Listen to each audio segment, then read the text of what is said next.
Wunderschönen guten Abend.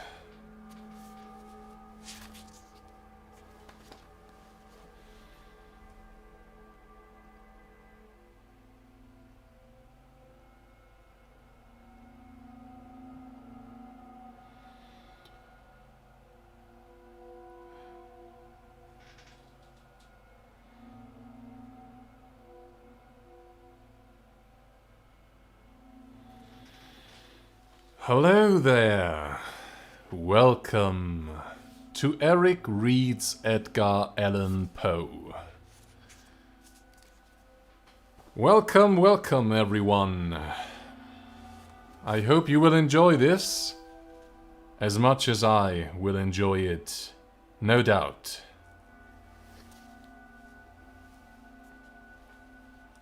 Oh, we got 5 people already. We got Denise and Sandra. Dankeschön, Denise. Thank you. I tried to dress for the occasion, you know.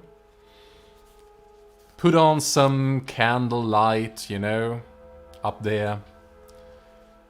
And if somebody decides to subscribe or donate, we will definitely know. And we also got your messages down there. So everything should be fine. And we'll be reading Mr. Edgar Allan Poe. I'm really excited to do this, people. And I hope you will enjoy it. These stories mean a lot to me, as they do for you, I'm sure.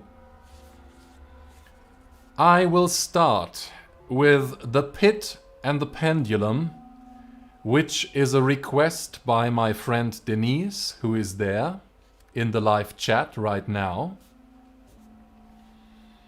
So I don't know how many stories we will read. I think we don't rush things, you know? If it is just one story and we do it right, that's totally perfect. I don't want to rush these stories. So I got 3 requests at the moment. The Pit and the Pendulum, The Telltale Heart, and The Black Cat. So I don't know.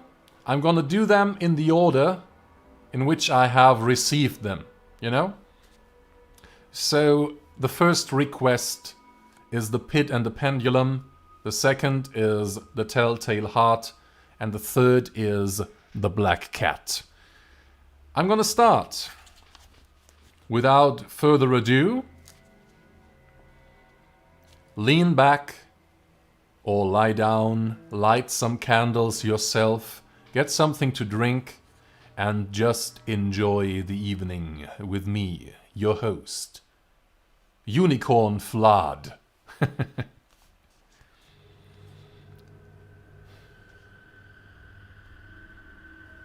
Do you hear the music? The ambient music? Is it too loud? Can you hear my voice clearly over the music? It should just be some kind of effect, you know?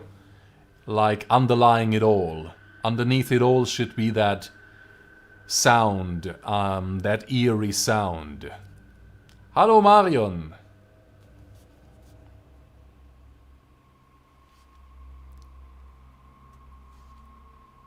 Alright people, here we go. If anything is too loud, too quiet, anything, just type it. I read all your messages, I got your chat right here, so everything should be fine. Now let's rock.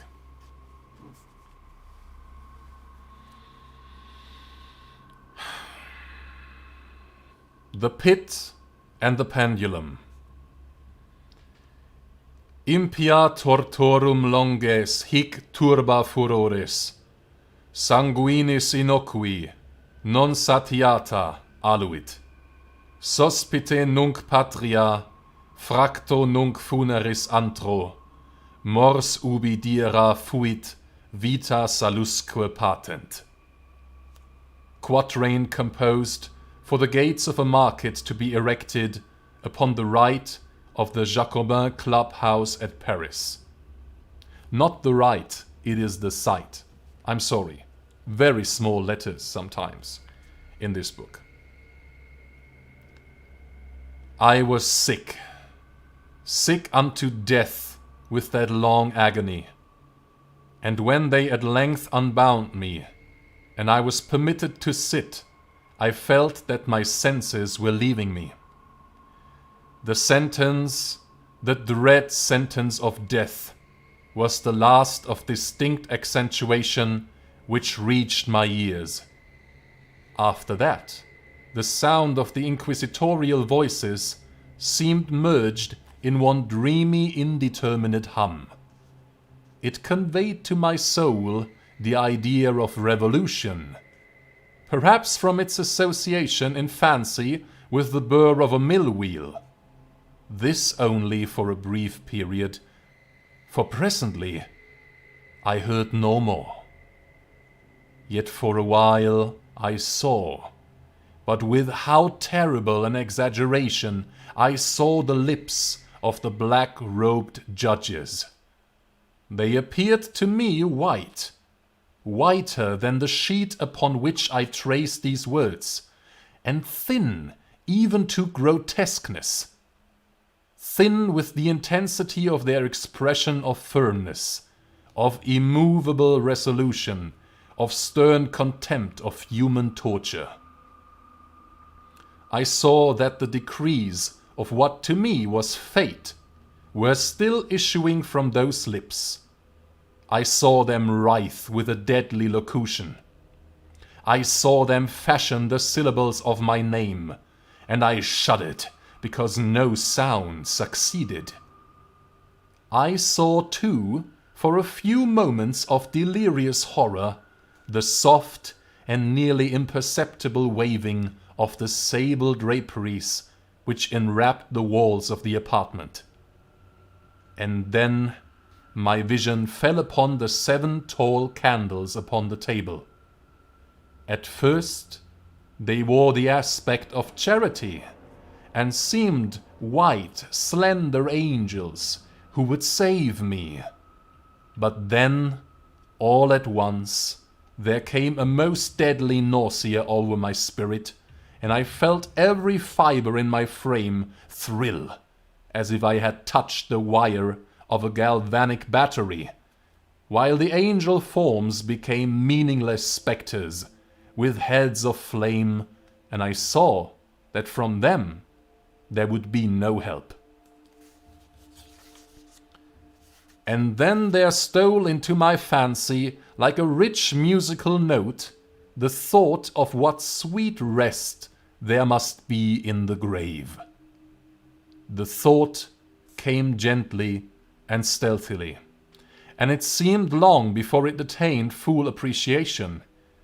But just as my spirit came at length properly to feel and entertain it, the figures of the judges vanished, as if magically from before me.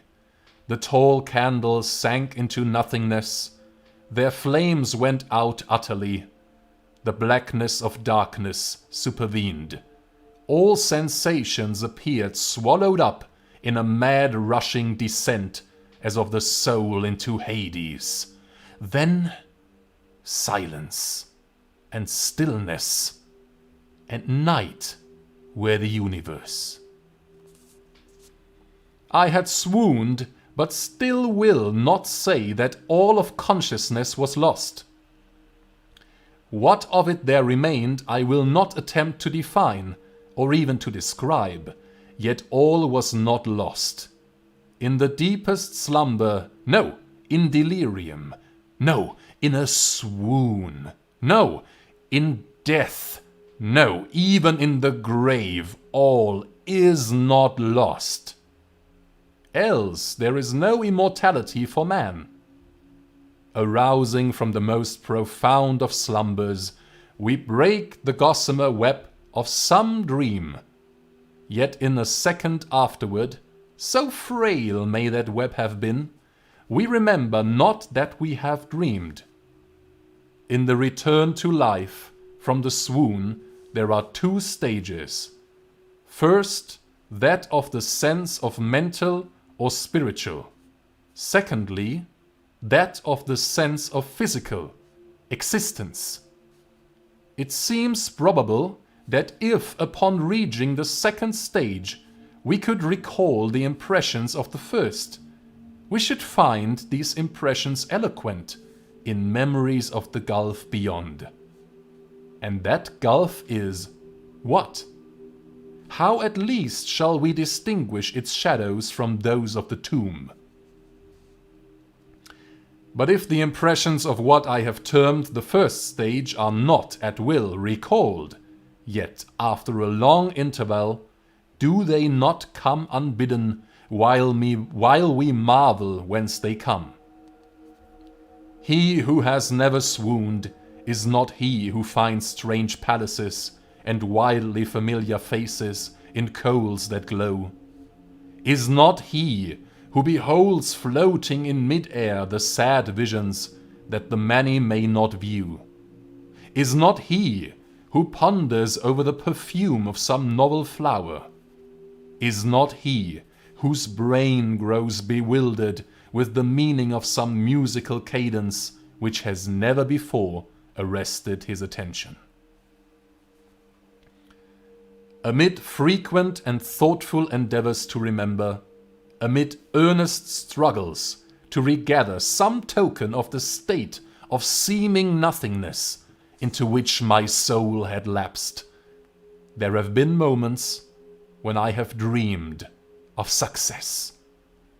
There have been brief, very brief periods when I have conjured up remembrances which the lucid reason of a later epoch assures me that could have had reference only to that condition of seeming unconsciousness.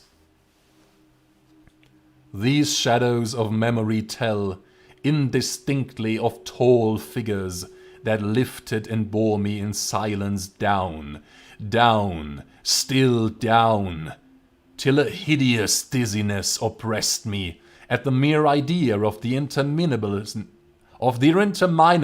of the descent. They tell also of a vague horror at my heart, on account of that heart's unnatural stillness. Then comes a sense of sudden motionlessness throughout all things, as if those who bore me, a ghastly train, had outrun in their descent the limits of the limitless, and paused from the wearisomeness of their toil. After this I call to mind flatness and dampness, and then all is madness, the madness of a memory which busies itself among forbidden things. Very suddenly there came back to my soul motion and sound, the tumultuous motion of the heart, and in my ears the sound of its beating. Then a pause in which all is blank. Then again sound and motion and touch, a tingling sensation pervading my frame. Then the mere consciousness of existence, without thought, a condition which lasted long. Then, very suddenly, thought, and shuddering terror, and earnest endeavor to comprehend my true state. Then a strong desire to lapse into insensibility. Then a rushing revival of soul and a successful effort to move. And now a full memory of the trial, of the judges, of the sable draperies, of the sentence, of the sickness, of the swoon. Then entire forgetfulness of all that followed, of all that a later day and much earnestness of endeavor have enabled me vaguely to recall. So far, I had not opened my eyes. I felt that I lay upon my back, unbound. I reached out my hand, and it fell heavily upon something damp and hard. There I suffered it to remain for many minutes while I strove to imagine where and what I could be. I longed, yet dared not, to employ my vision. I dreaded the first glance at objects around me.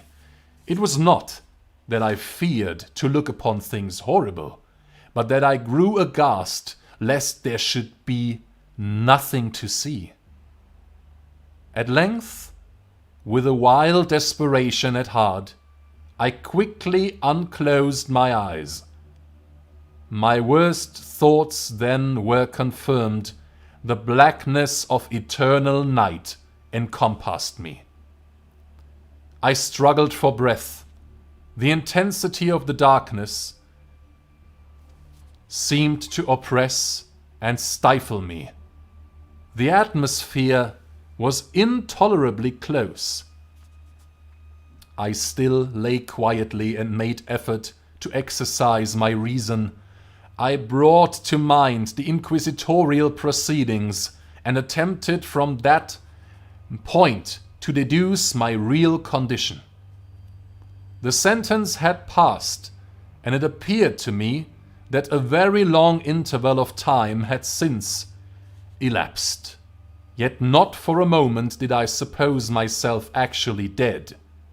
Such a supposition, notwithstanding what we read in fiction, is altogether inconsistent with real existence. But where and in what state was I? The condemned to death, I knew, perished usually at the auto da fe, and one of these had been held on the very night of the day of my trial. Had I been remanded to my dungeon, to await the next sacrifice, which would not take place for many months? This I at once saw could not be. Victims had been in immediate demand. Moreover, my dungeon, as well as all the condemned cells at Toledo, had stone floors, and light was not altogether excluded. A fearful idea now suddenly drove the blood in torrents upon my heart, and for a brief period I once more relapsed into insensibility.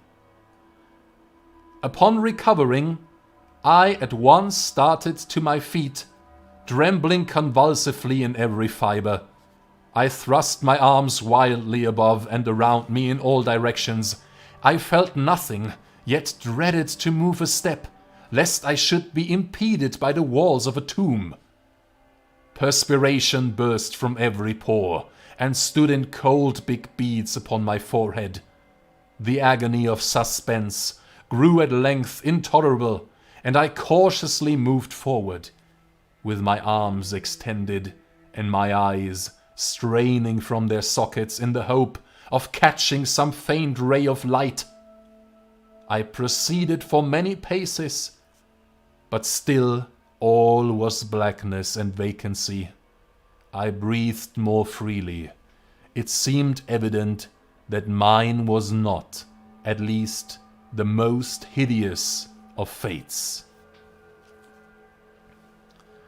And now, as I still continued to step cautiously onward, there came thronging upon my recollection 1,000 vague rumors of the horrors of Toledo.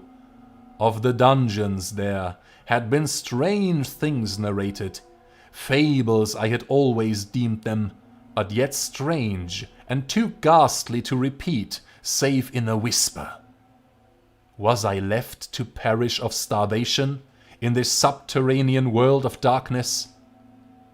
Or what fate, perhaps even more fearful, awaited me? That the result would be death, and a death of more than customary bitterness, I knew too well the character of my judges to doubt. The mode and the hour were all that occupied or distracted me. My outstretched hands at length encountered some solid obstruction. It was a wall, seemingly of stone masonry, very smooth, slimy and cold. I followed it up, stepping with all the careful distrust with which certain antique narratives had inspired me. This process, however, afforded me no means of ascertaining the dimensions of my dungeon, as I might make its circuit and return to the point whence I set out without being aware of the fact, so perfectly uniform seemed the wall. I therefore sought the knife which had been in my pocket when led into the inquisitorial chamber. But it was gone. My clothes had been exchanged for a wrapper of coarse serge. I had thought of forcing the blade in some minute crevice of the masonry, so as to identify my point of departure. The difficulty, nevertheless, was but trivial, although in the disorder of my fancy it seemed at first insuperable. I tore a part of the hem from the robe and placed the fragment at full length and at right angles to the wall. In groping my way around the prison, I could not fail to encounter this rag upon completing the circuit. So at least I thought, but I had not counted upon the extent of the dungeon, or upon my own weakness. The ground was moist and slippery. I staggered onward for some time, when I stumbled and fell. My excessive fatigue induced me to remain prostrate, and sleep soon overtook me as I lay. Upon awakening and stretching forth an arm, I found beside me a loaf and a pitcher with water. I was too much exhausted to reflect upon this circumstance, but ate and drank with avidity. Shortly afterward, I resumed my tour around the prison, and with much toil came at last upon the fragment of the serge. Up to the period when I fell, I had counted 52 paces, and upon resuming my walk, I had counted 48 more, when I arrived at the rag. There were in all then 100 paces, and admitting 2 paces to the yard, I presumed the dungeon to be 50 yards in circuit. I had met, however, with many angles in the wall, and thus I could not form a guess at the shape of the vault. For vault I could not help supposing it to be. I had little object, certainly no hope, in these researches, but a vague curiosity prompted me to continue them. Quitting the wall, I resolved to cross the area of the enclosure. At first, I proceeded with extreme caution, for the floor, although seemingly of solid material, was treacherous with slime. At length, however, I took courage and did not hesitate to step firmly, endeavoring to cross in as direct a line as possible. I had advanced some 10 or 12 paces in this manner, when the remnant of the torn hem of my robe became entangled between my legs. I stepped on it and fell violently on my face. In the confusion attending my fall, I did not immediately apprehend a somewhat startling circumstance, which yet, in a few seconds afterward, and while I still lay prostrate, arrested my attention. It was this. My chin rested upon the floor of the prison, but my lips and the upper portion of my head, although seemingly at a less elevation than the chin, touched nothing. At the same time, my forehead seemed bathed in a clammy vapor, and a peculiar smell of decayed fungus arose to my nostrils. I put forward my arm and shuddered to find that I had fallen at the very brink of a circular pit, whose extent, of course, I had no means of ascertaining at the moment. Groping about the masonry just below the margin, I succeeded in dislodging a small fragment and let it fall into the abyss. For many seconds I hearkened to its reverberations as it dashed against the sides of the chasm. For many seconds I hearkened to its reverberations as it dashed against the sides of the chasm in its descent. At length there was a sullen plunge into water, succeeded by loud echoes. At the same moment there came a sound resembling the quick opening and as rapid closing of a door overhead, while a faint gleam of light flashed suddenly through the gloom, and as suddenly faded away. I saw clearly the doom which had been prepared for me, and congratulated myself upon the timely accident by which I had escaped. Another step before my fall, and the world had seen me no more, and the death just avoided was of that very character which I had regarded as fabulous and frivolous in the tales respecting the Inquisition. To the victims of its tyranny, there was the choice of death with its direct physical agonies, or death with its most hideous moral horrors. I had been reserved for the latter.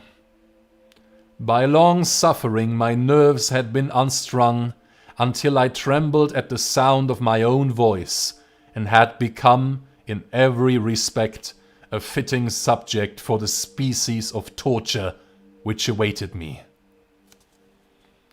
Shaking in every limb, I groped my way back to the wall, resolving there to perish rather than risk the terrors of the wells, of which my imagination now pictured many in various positions about the dungeon.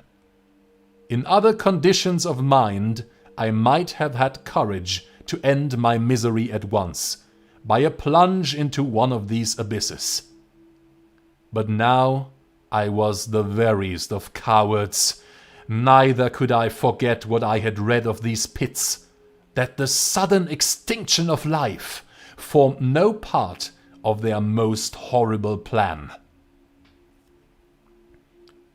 Agitation of spirit kept me awake for many long hours, but at length I again slumbered.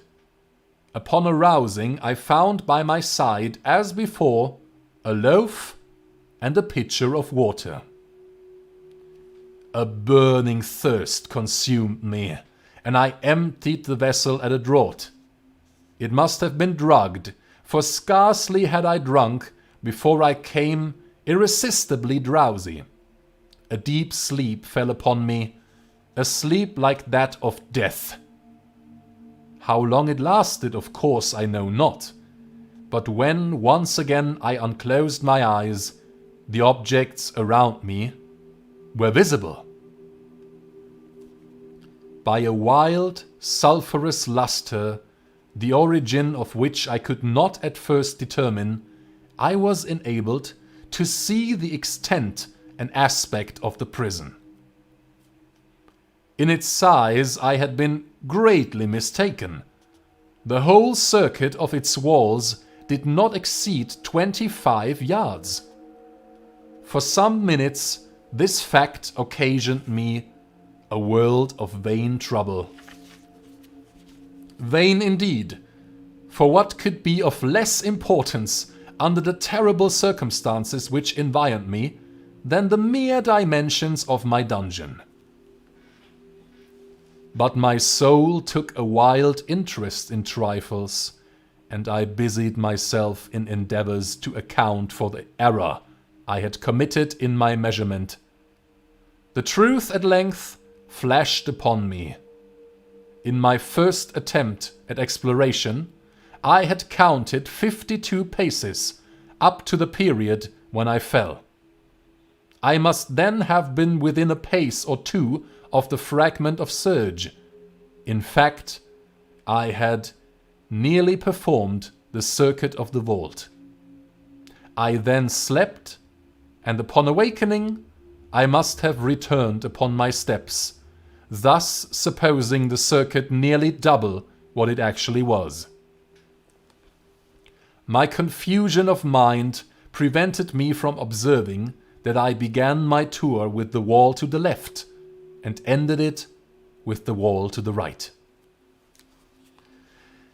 I had been deceived too in respect to the shape of the enclosure. In feeling my way, I had found many angles, and thus deduced an idea of great irregularity. So potent is the effect of total darkness upon one arousing from lethargy or sleep. The angles were simply those of a few slight depressions or niches at odd intervals. The general shape of the prison was square. What I had taken for masonry seemed now to be iron, or some other metal, in huge plates, whose sutures or joints occasioned the depression. The entire surface of this metallic enclosure was rudely daubed in all the hideous and repulsive devices to which the charnel superstition of the monks has given rise. The figures of fiends in aspects of menace, with skeleton forms and other more really fearful images, overspread and disfigured the walls. I observed that the outlines of these monstrosities were sufficiently distinct, but that the colors seemed faded and blurred, as if from the effects of a damp atmosphere. I now noticed the floor too, which was of stone. In the center yawned the circular pit from whose jaws I had escaped, but it was the only one in the dungeon. All this I saw indistinctly and by much effort, for my personal condition had been greatly changed during slumber. I now lay upon my back and at full length on a species of low framework of wood. To this I was securely bound by a long strap resembling a surcingle. It passed in many convolutions about my limbs and body, leaving at liberty only my head and my left arm, to such extent that I could, by dint of much exertion, supply myself with food from an earthen dish which lay by my side on the floor. I saw to my terror that the pitcher had been removed. I say to my terror, for I was consumed with intolerable thirst. This thirst it appeared to be the design of my persecutors to stimulate, for the food in the dish was meat pungently seasoned. Looking upward, I surveyed the ceiling of my prison. It was some 30 or 40 feet overhead, and constructed much as the side walls. In one of its panels a very singular figure riveted my whole attention. It was the painted figure of Time, as he is commonly represented, save that, in lieu of a scythe, he held what, at a casual glance, I supposed to be the pictured image of a huge pendulum, such as we see on antique clocks. There was something, however, in the appearance of this machine which caused me to regard it more attentively. while I gazed directly upward at it, for its position was immediately over my own, I fancied that I saw it in motion. In an instant afterward, the fancy was confirmed. Its sweep was brief, and of course slow. I watched it for some minutes, somewhat in fear, but more in wonder. Wearied at length with observing its dull movement, I turned my eyes upon the other objects in the cell. A slight noise attracted my notice, and looking to the floor, I saw several enormous rats traversing it. They had issued from the well, which lay just within view to my right. Even then, while I gazed, they came up in troops, hurriedly, with ravenous eyes, allured by the scent of the meat. From this it required much effort and attention to scare them away. It might have been half an hour, perhaps even an hour, for I could take but imperfect note of time, before I again cast my eyes upward. What I then saw confounded and amazed me. The sweep of the pendulum had increased in extent by nearly a yard. As a natural consequence, its velocity was also much greater. But what mainly disturbed me was the idea that it had perceptibly descended. I now observed, with what horror it is needless to say, that its nether extremity was formed of a crescent of glittering steel, about a foot in length from horn to horn. The horns upward, and the under edge evidently as keen as that of a razor. Like a razor also, it seemed massy and heavy, tapering from the edge into a solid and broad structure above. It was appended to a weighty rod of brass, and the whole hissed as it swung through the air. I could no longer doubt the doom prepared for me by monkish ingenuity in torture. My cognizance of the pit had become known to the inquisitorial agents. The pit, whose horrors had been destined for so bold a recusant as myself. The pit, typical of hell, and regarded by rumor as the ultima thule of all their punishments. The plunge into this pit I had avoided by the merest of accidents, and I knew that surprise or entrapment into torment formed an important portion of all the grotesquerie of these dungeon deaths. Having failed to fall, it was no part of the demon plan to hurl me into the abyss, and thus, there being no alternative, a different and a milder destruction awaited me. Milder! I half smiled in my agony as I thought of such application of such a term. What boots it to tell of the long, long hours of horror, more than mortal, during which I counted the rushing oscillations of the steel, inch by inch, line by line, with a descent only appreciable at intervals that seemed ages. Down and still down it came. Days passed. It might have been that many days passed ere it swept so closely over me as to fan me with its acrid breath. The odor of the sharp steel forced itself into my nostrils. I wearied heaven with my prayer for its more speedy descent. I grew frantically mad and struggled to force myself upward against the sweep of the fearful scimitar.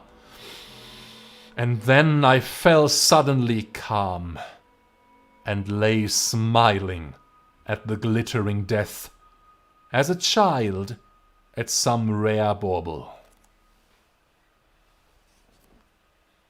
There was another interval of utter insensibility.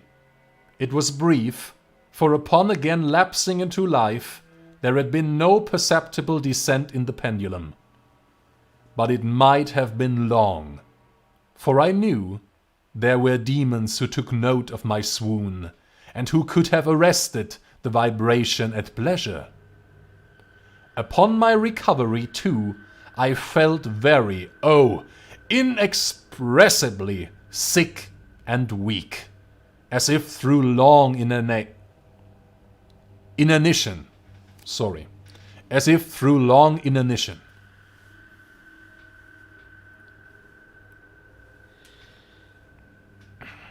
Even amid the agonies of that period, the human nature craved food. With painless effort, I outstretched my left arm as far as my bonds permitted and took possession of the small remnant which had been spared me by the rats. As I put a portion of it within my lips, there rushed to my mind a half-formed thought of joy, of hope. Yet what business had I with hope? It was, as I say, a half-formed thought. Man has many such, which are never completed. I felt that it was of joy, of hope, but I felt also that it had perished in its formation. In vain I struggled to perfect, to regain it. Long suffering had nearly annihilated all my ordinary powers of mind. I was an imbecile, an idiot.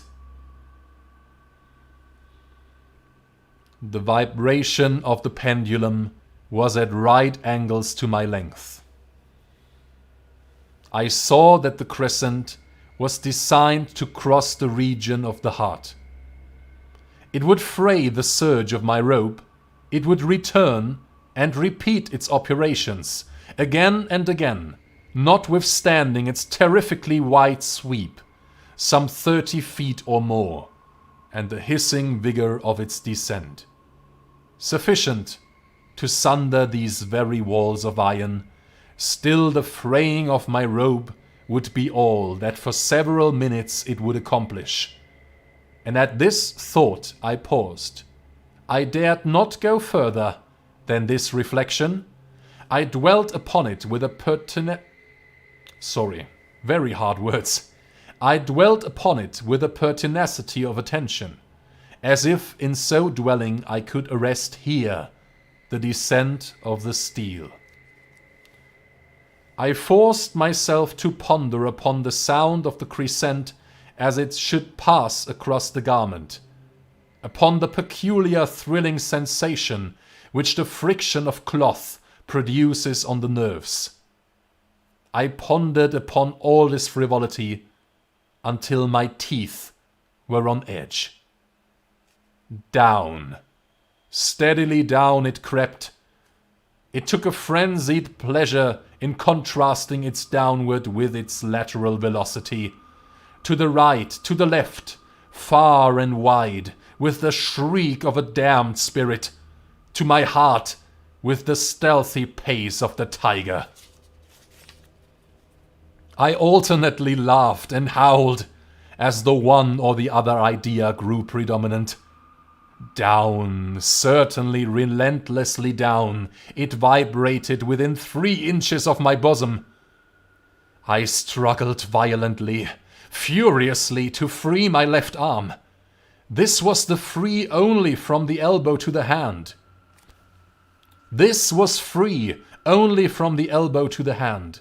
I could reach the latter from the platter beside me to my mouth. I, with great effort, but no farther. Could I have broken the fastenings above the elbow, I would have seized and attempted to arrest the pendulum, I might as well have attempted to arrest an avalanche. Down. Still unceasingly, still inevitably down. I gasped and struggled at each vibration. I shrunk convulsively at its every sweep. My eyes followed its outward or upward whirls with the eagerness of the most unmeaning despair. They closed themselves spasmodically at the descent. Although death would have been a relief, oh, how unspeakable! Still I quivered in every nerve to think how slight a sinking of the machinery would precipitate that keen, glistening axe upon my bosom. It was hope that prompted the nerve to quiver, the frame to shrink. It was hope, the hope that triumphs on the rack, that whispers to the death condemned even in the dungeons of the Inquisition. I saw that some 10 or 12 vibrations would bring the steel in actual contact with my robe. And with this observation, there suddenly came over my spirit all the keen collected calmness of despair. For the first time, during many hours, or perhaps days, I thought.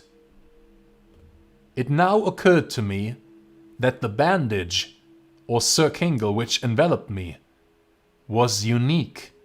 I was tied by no separate cord.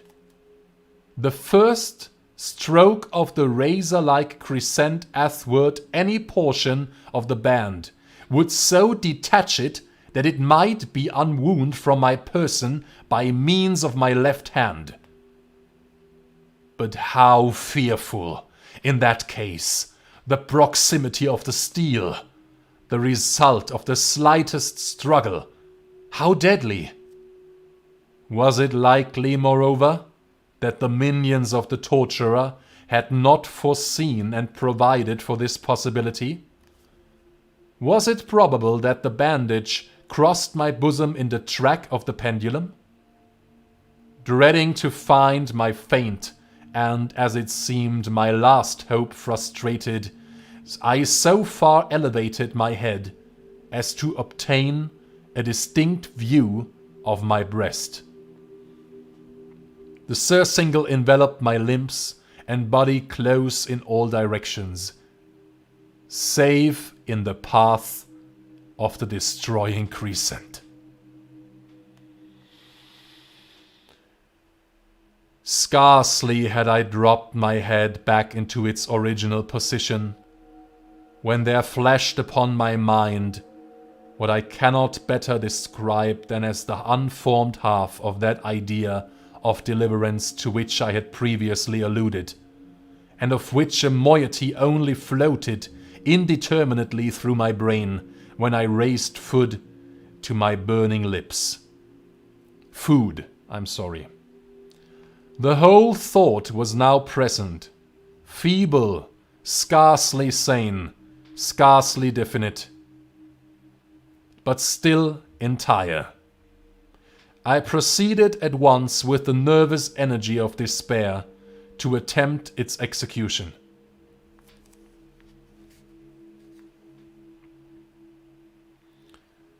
For many hours, the immediate vicinity of the low framework upon which I lay had been literally swarming with rats.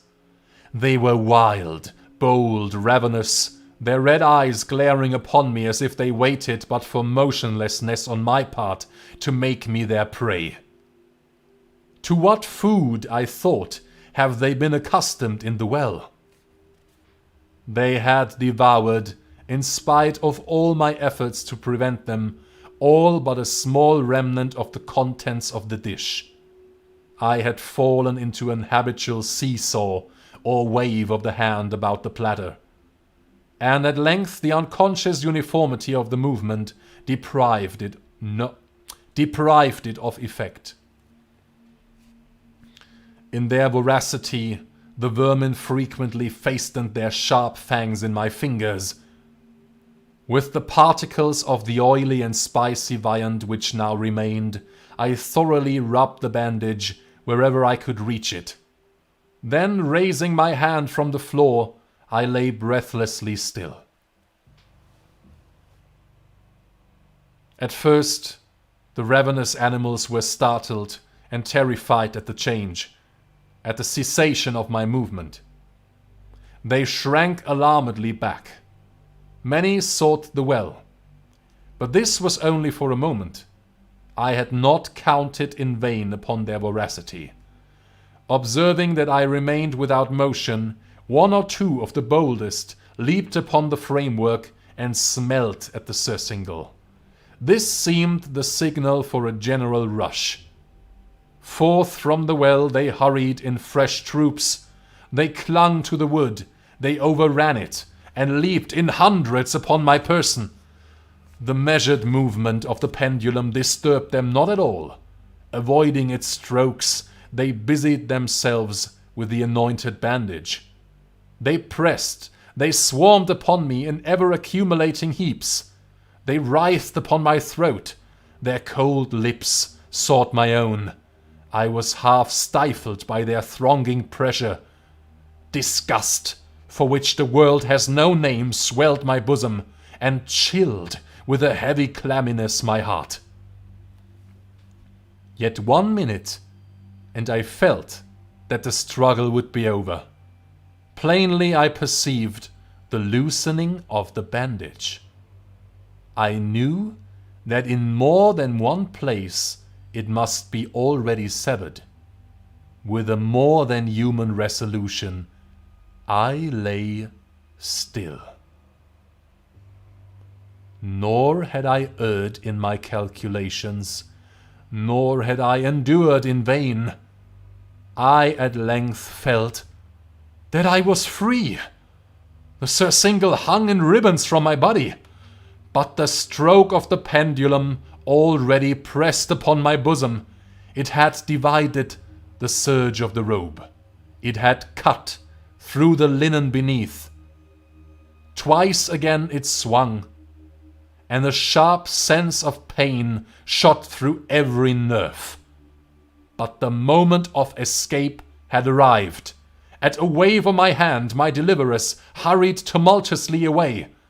With a steady movement, cautious, sidelong, shrinking and slow, I slid from the embrace of the bandage and beyond the reach of the scimitar. For the moment, at least, I was free. Free, and in the grasp of the Inquisition. I had scarcely stepped from my wooden bed of horror upon the stone floor of the prison when the motion of the hellish machine ceased and I beheld it drawn up by some invisible force through the ceiling. This was a lesson which I took desperately to heart. My every motion was undoubtedly watched. Free, I had but escaped death in one form of agony, to be delivered unto worse than death in some other. With that thought I rolled my eyes nervously around on the barriers of iron that hemmed me in. Something unusual, some change which at first I could not appreciate distinctly. It was obvious had taken place in the apartment.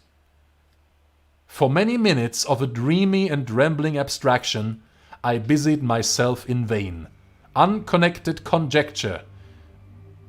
During this period I became aware for the first time of the origin of the sulphurous light which illumined the cell. It proceeded from a fissure about half an inch in width, extending entirely around the prison at the base of the walls, which thus appeared and were completely separated from the floor. I endeavored, but of course in vain, to look through the aperture. As I arose from the attempt, The mystery of the alteration in the chamber broke at once upon my understanding. I have observed that although the outlines of the figures upon the walls were sufficiently distinct, yet the colors seemed blurred and indefinite. These colors had now assumed, and were momentarily assuming, a startling and most intense brilliancy that gave to the spectral and fiendish portraitures an aspect that might have thrilled even firmer nerves than my own. Demon eyes of a wild and ghastly vivacity glared upon me in 1,000 directions where none had been visible before, and gleamed with the lurid luster of a fire that I could not force my imagination to regard as unreal. Unreal. Even while I breathed, there came to my nostrils the breath of the vapor of heated iron. A suffocating odor pervaded the prison. A deeper glow settled each moment in the eyes that glared at my agonies. A richer tint of crimson diffused itself over the pictured horrors of blood. I panted. I gasped for breath. There could be no doubt of the design of my tormentors. O most unrelenting, O most demoniac of men! I shrank from the glowing metal to the center of the cell. Amid the thought of the fiery destruction that impended, the idea of the coolness of the well came over my soul like balm. I rushed to its deadly brink. I threw my straining vision below. The glare from the enkindled roof illumined its inmost recesses. Yet, for a wild moment, did my spirit refuse to comprehend the meaning of what I saw. At length it wrestled its way into my soul. It burned itself in upon my shuddering reason. Oh, for a voice to speak! Oh, horror! Oh, any horror but this! With a shriek, I rushed from the margin and buried my face in my hands, weeping bitterly. The heat rapidly increased, and once again I looked up, shuddering as with a fit of the ague. There had been a second change in the cell. And now the change was obviously in the form. As before, it was in vain that I at first endeavored to appreciate or understand what was taking place.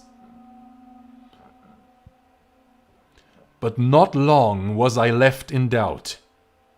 The inquisitorial vengeance had been hurried by my twofold escape, and there was to be no more dallying with the King of Terrors. The room had been square. I saw that 2 of its iron angles were now acute, 2, consequently, obtuse. The fearful difference quickly increased with a low rumbling or moaning sound. In an instant, the apartment had shifted its form into that of a lozenge. But the alteration stopped not here. I neither hoped nor desired it to stop. I could have clasped the red walls to my bosom as a garment of eternal peace. Death, I said, any death but that of the pit. Fool! Might I not have known that into the pit it was the object of the burning iron to urge me? Could I resist its glow? Or if even that, could I withstand its pressure? And now, flatter and flatter grew the lozenge with a rapidity that left me no time for contemplation. Its center, and of course its greatest width, came just over the yawning gulf. I shrank back. But the closing walls pressed me resistlessly onward. At length, for my seared and writhing body, there was no longer an inch of foothold on the firm floor of the prison. I struggled no more, but the agony of my soul found vent in one loud, long, and final scream of despair. I felt that I tottered upon the brink. I averted my eyes. There was a discordant hum of human voices. There was a loud blast, as of many trumpets. There was a harsh grating, as of 1,000 thunders. The fiery walls rushed back. An outstretched arm caught my own as I fell, fainting, into the abyss. It was that of General Lassalle. The French army had entered Toledo. The Inquisition was in the hands of its enemies.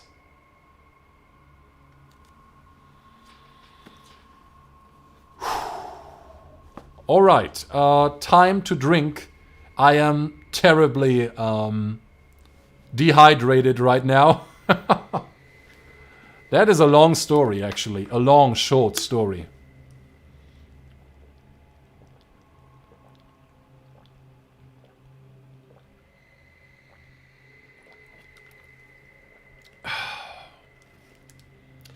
I'm sorry, people. I am pretty sure I pronounced some words incorrectly. But I have never seen those words before. Damn. Mr. Poe. What the hell? Yeah, I believe that many of these words we don't use nowadays, so it was really hard. But I hope I pronounced most of it correctly. Oh, yeah, maybe should remove this. Thank you, thank you. Thank you, Michelle, Hannah, Denise, Deborah. I'm doing my best right here for you guys. I hope you are enjoying it so far, people.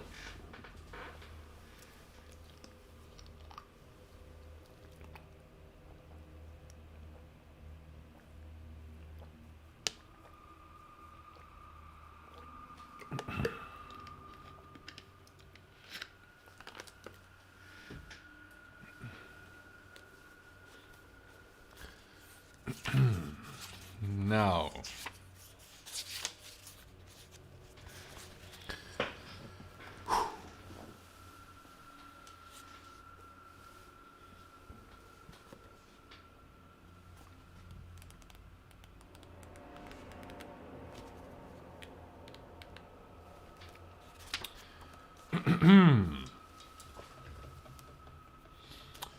what next?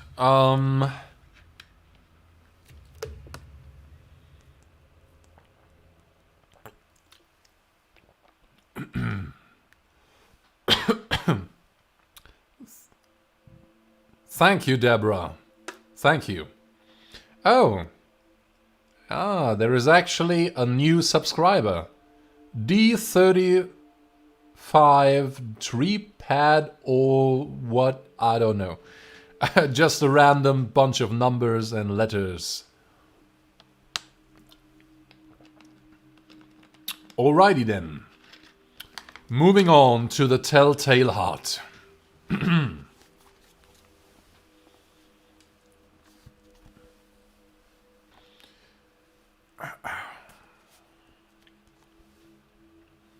Anything? My voice clear?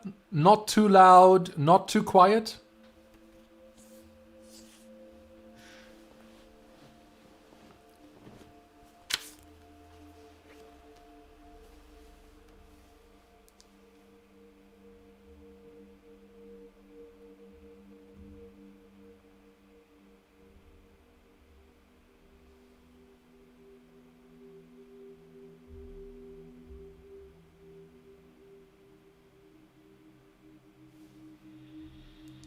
Thank you, Hannah. Thank you for telling me.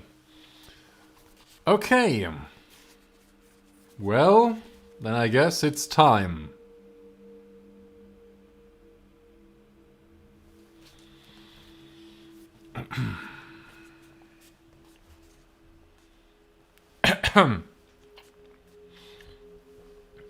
Damn, this is really straining my voice.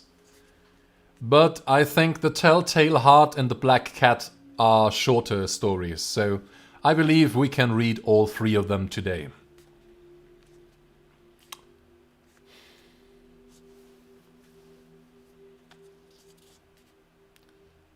The Telltale Heart.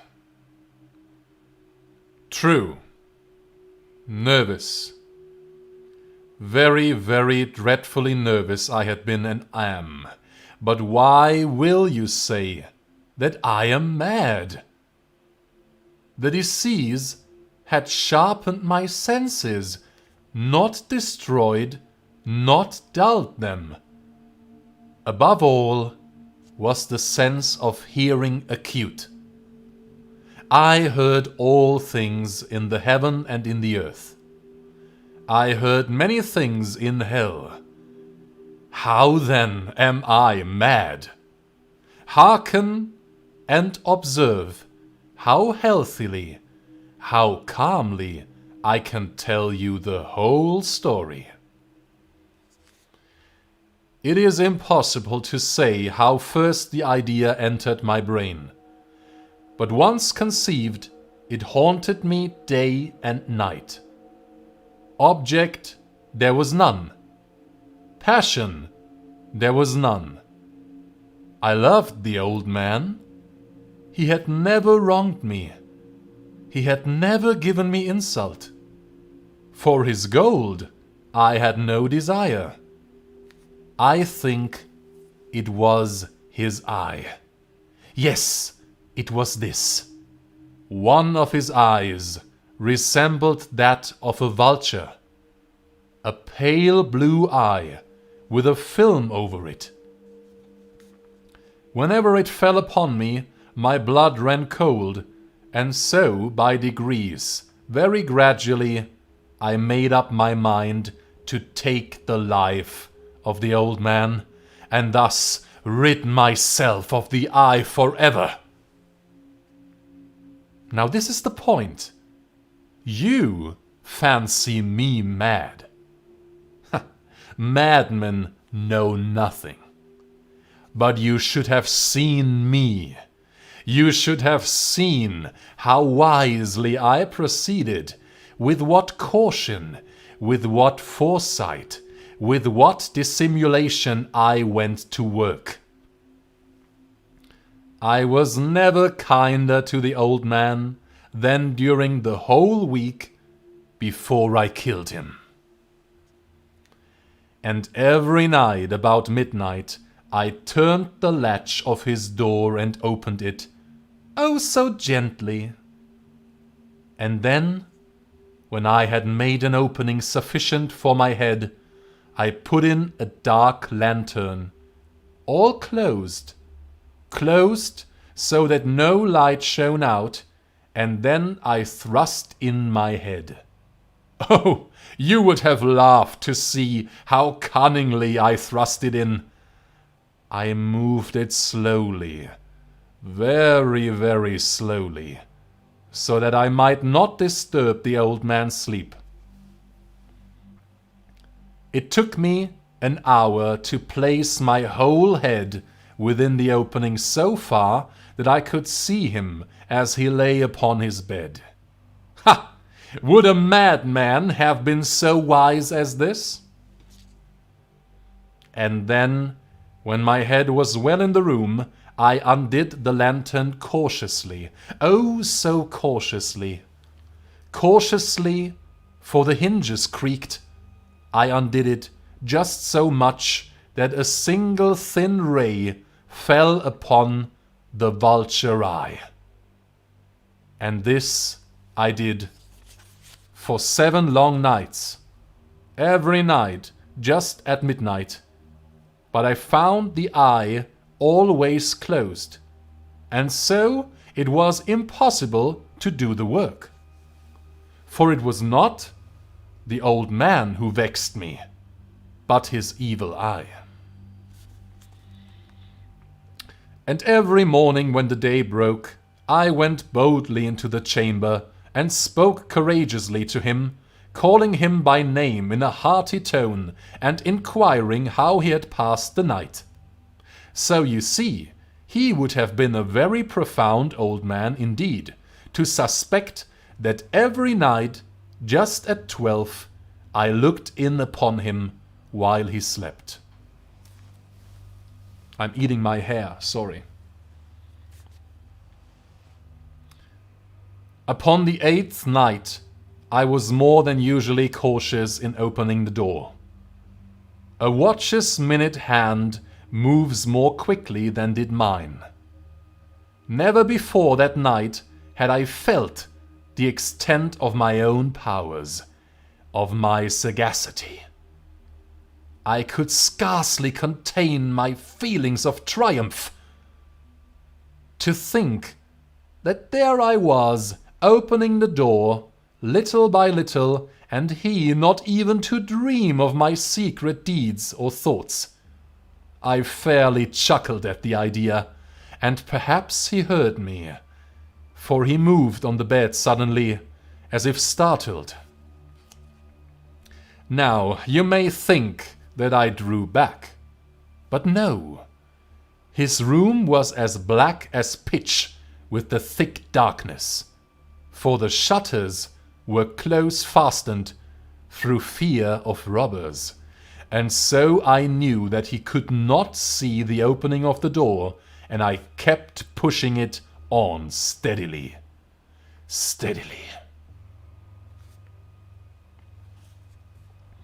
I had my head in, and was about to open the lantern, when my thumb slipped upon the tin fastening, and the old man sprang up in the bed, crying out, "Who's there?"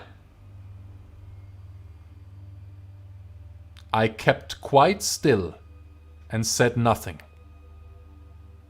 For a whole hour I did not move a muscle.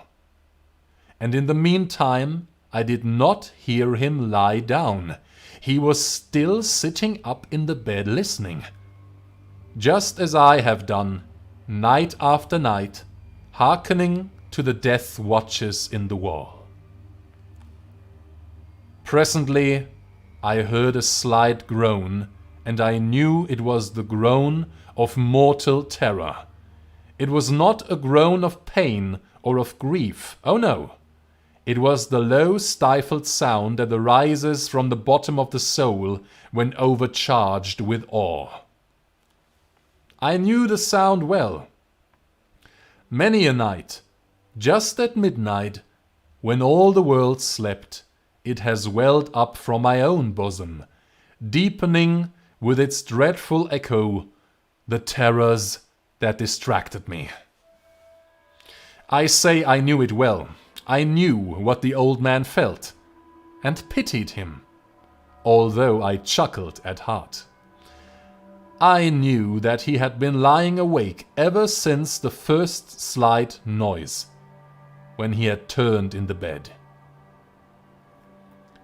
His fears had been ever since growing upon him. He had been trying to fancy them causeless, but could not.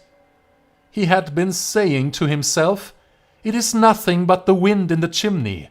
It is only a mouse crossing the floor, or it is merely a cricket which has made a single chirp." Yes, he had been trying to comfort himself with these suppositions, but he had found all in vain, because death, in approaching him, had stalked with his black shadow before him and enveloped the victim. And it was the mournful influence of the unperceived shadow that caused him to feel, although he neither saw nor heard, to feel the presence of my head within the room. when I had waited a long time, very patiently, without hearing him lie down, I resolved to open a little, a very, very little crevice in the lantern. So I opened it. You cannot imagine how stealthily, until at length a single dim ray, like the thread of the spider, shot out from the crevice and full upon the vulture eye. It was open, wide, wide open, and I grew furious as I gazed upon it. I saw it with perfect distinctness, all a dull blue, with a hideous veil over it that chilled the very marrow in my bones.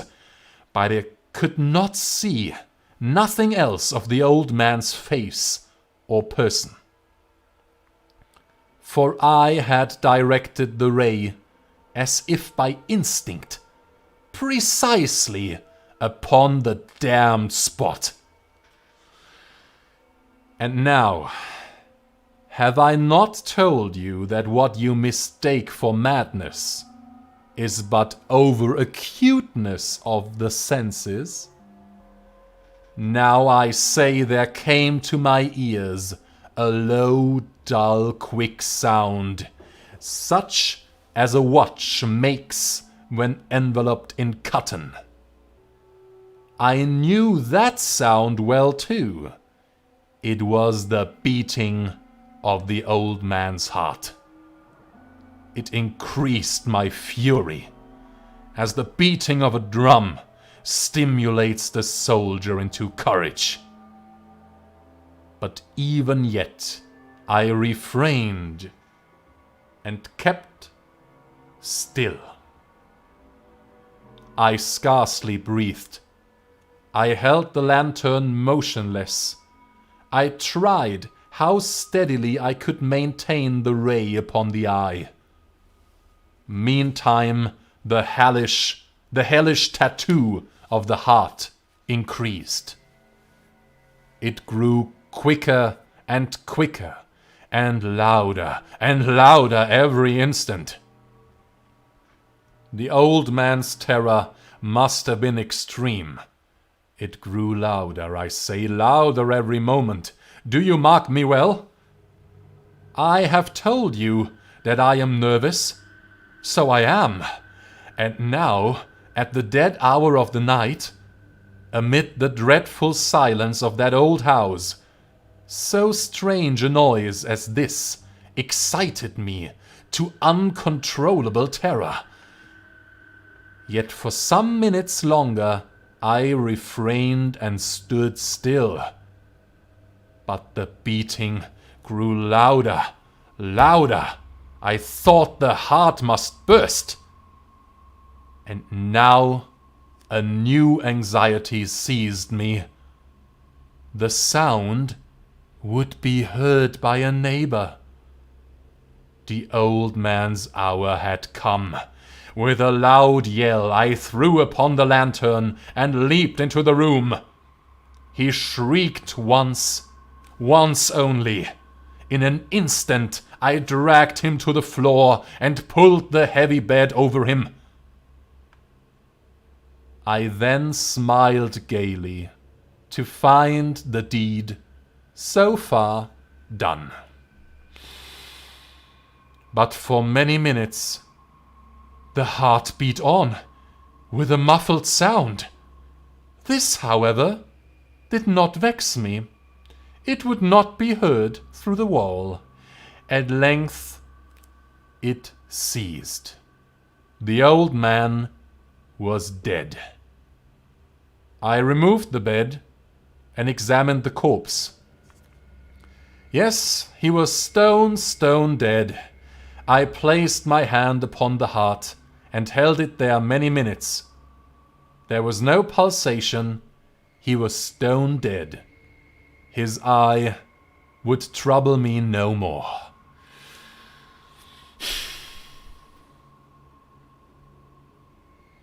If you still think me mad, you will think so no longer when I describe the wise precautions I took for the concealment of the body.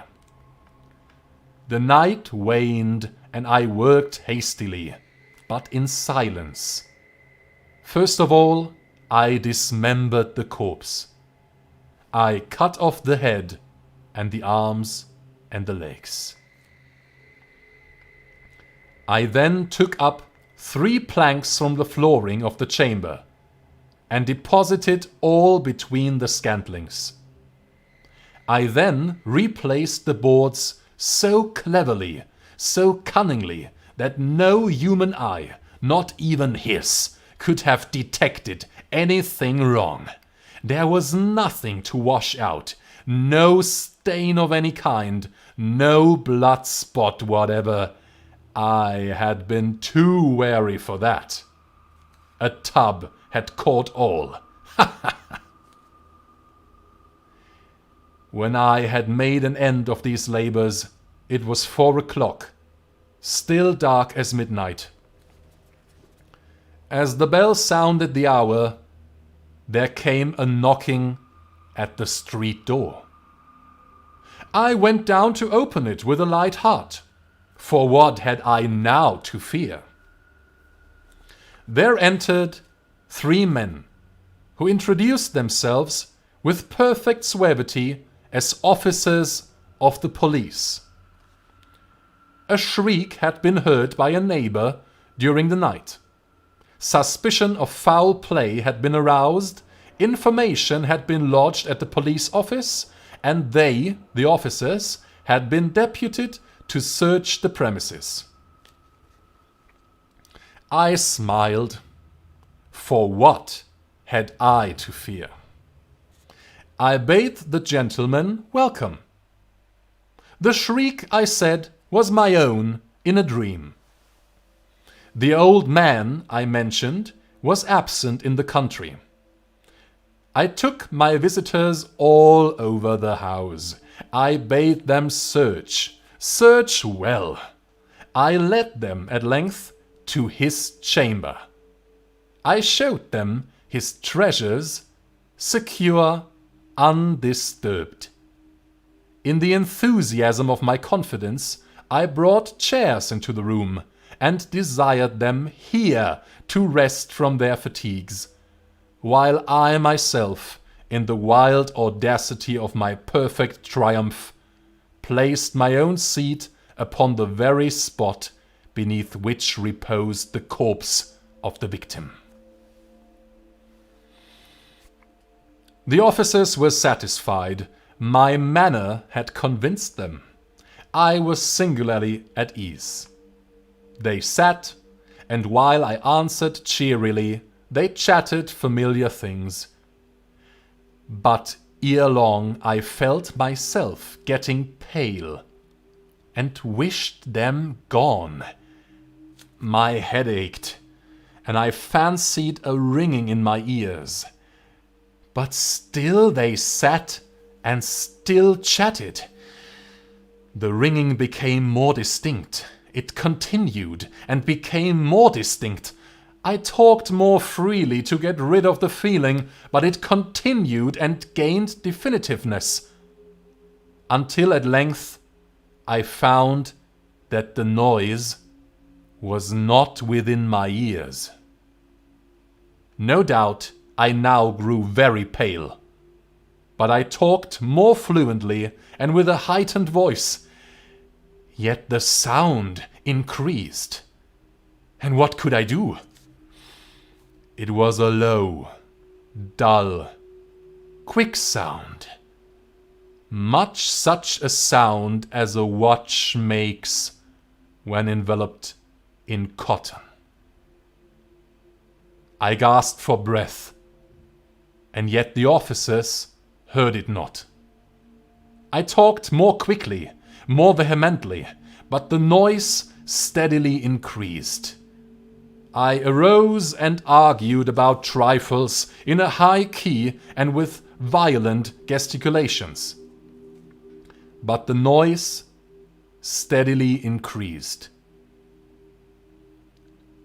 Why would they not be gone? I paced the floor to and fro with heavy strides, as if excited to fury by the observation of the men. But the noise steadily increased.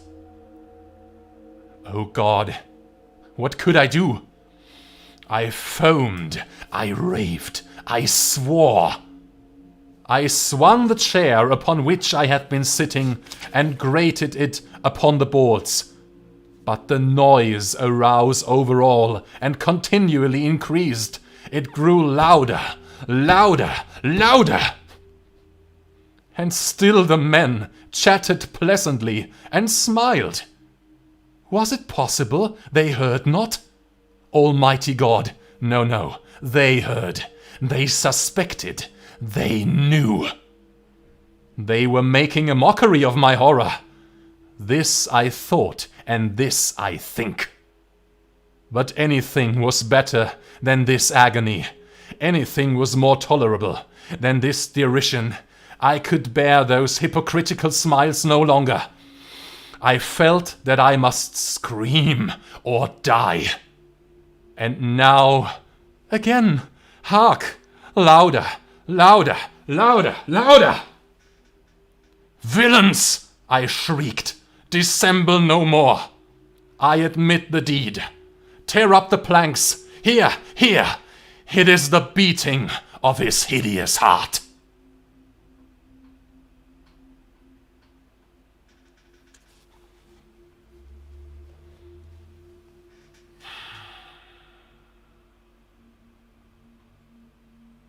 Oh my God. My heart is racing. I felt my own heart while I was talking. Oh my God. It's like this right now. I could actually hear my heart pound in my ears. What a story, huh?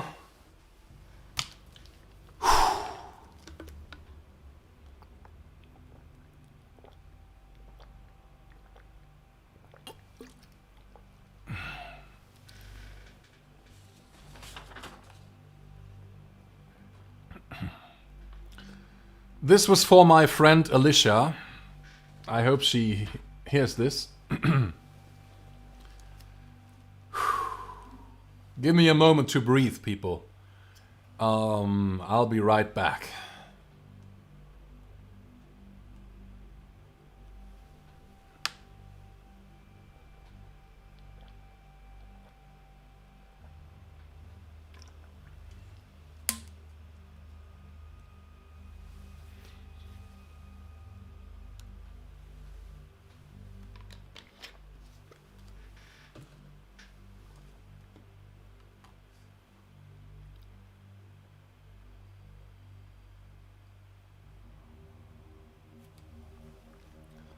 Thank you, Hannah. Thank you, Deborah. I hope it was not too loud.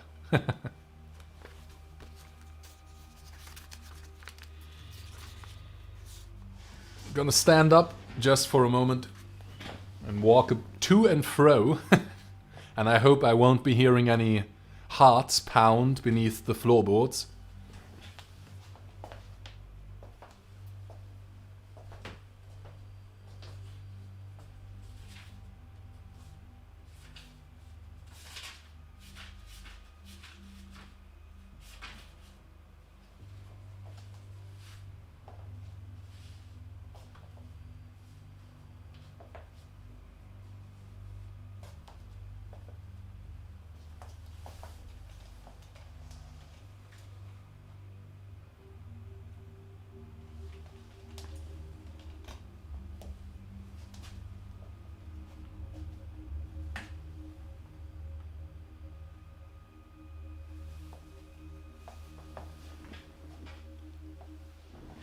Ah, the sound was good. Ah, I'm glad. Oh yes, his guilt ate away at him. Yes. This is such a cool story. A really spooky story. I really like how he tries to convince the reader that he is not mad. How could a madman do this? How could a madman do that? I am not mad. I am just clever. I'm just awesome. That's so cool. I love it.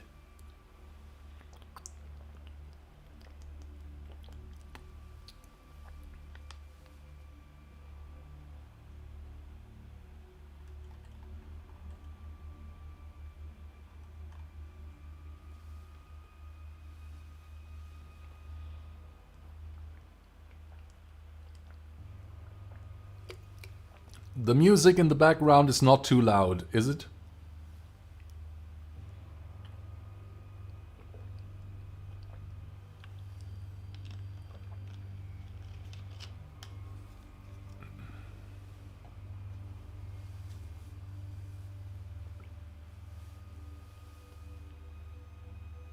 Alright, thank you, Deborah.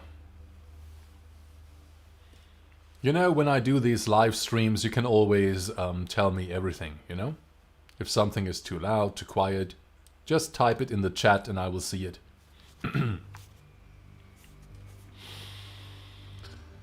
Whew, oh my god. My heart is still pounding in my chest after that one.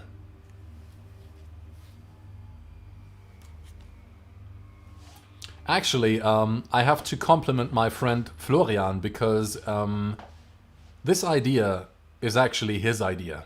Not that I do this, but we did like do a video chat. We had a video chat session with a couple of friends and we read spooky stories back then. And I had the idea that I could do this for you guys. So I hope you like it.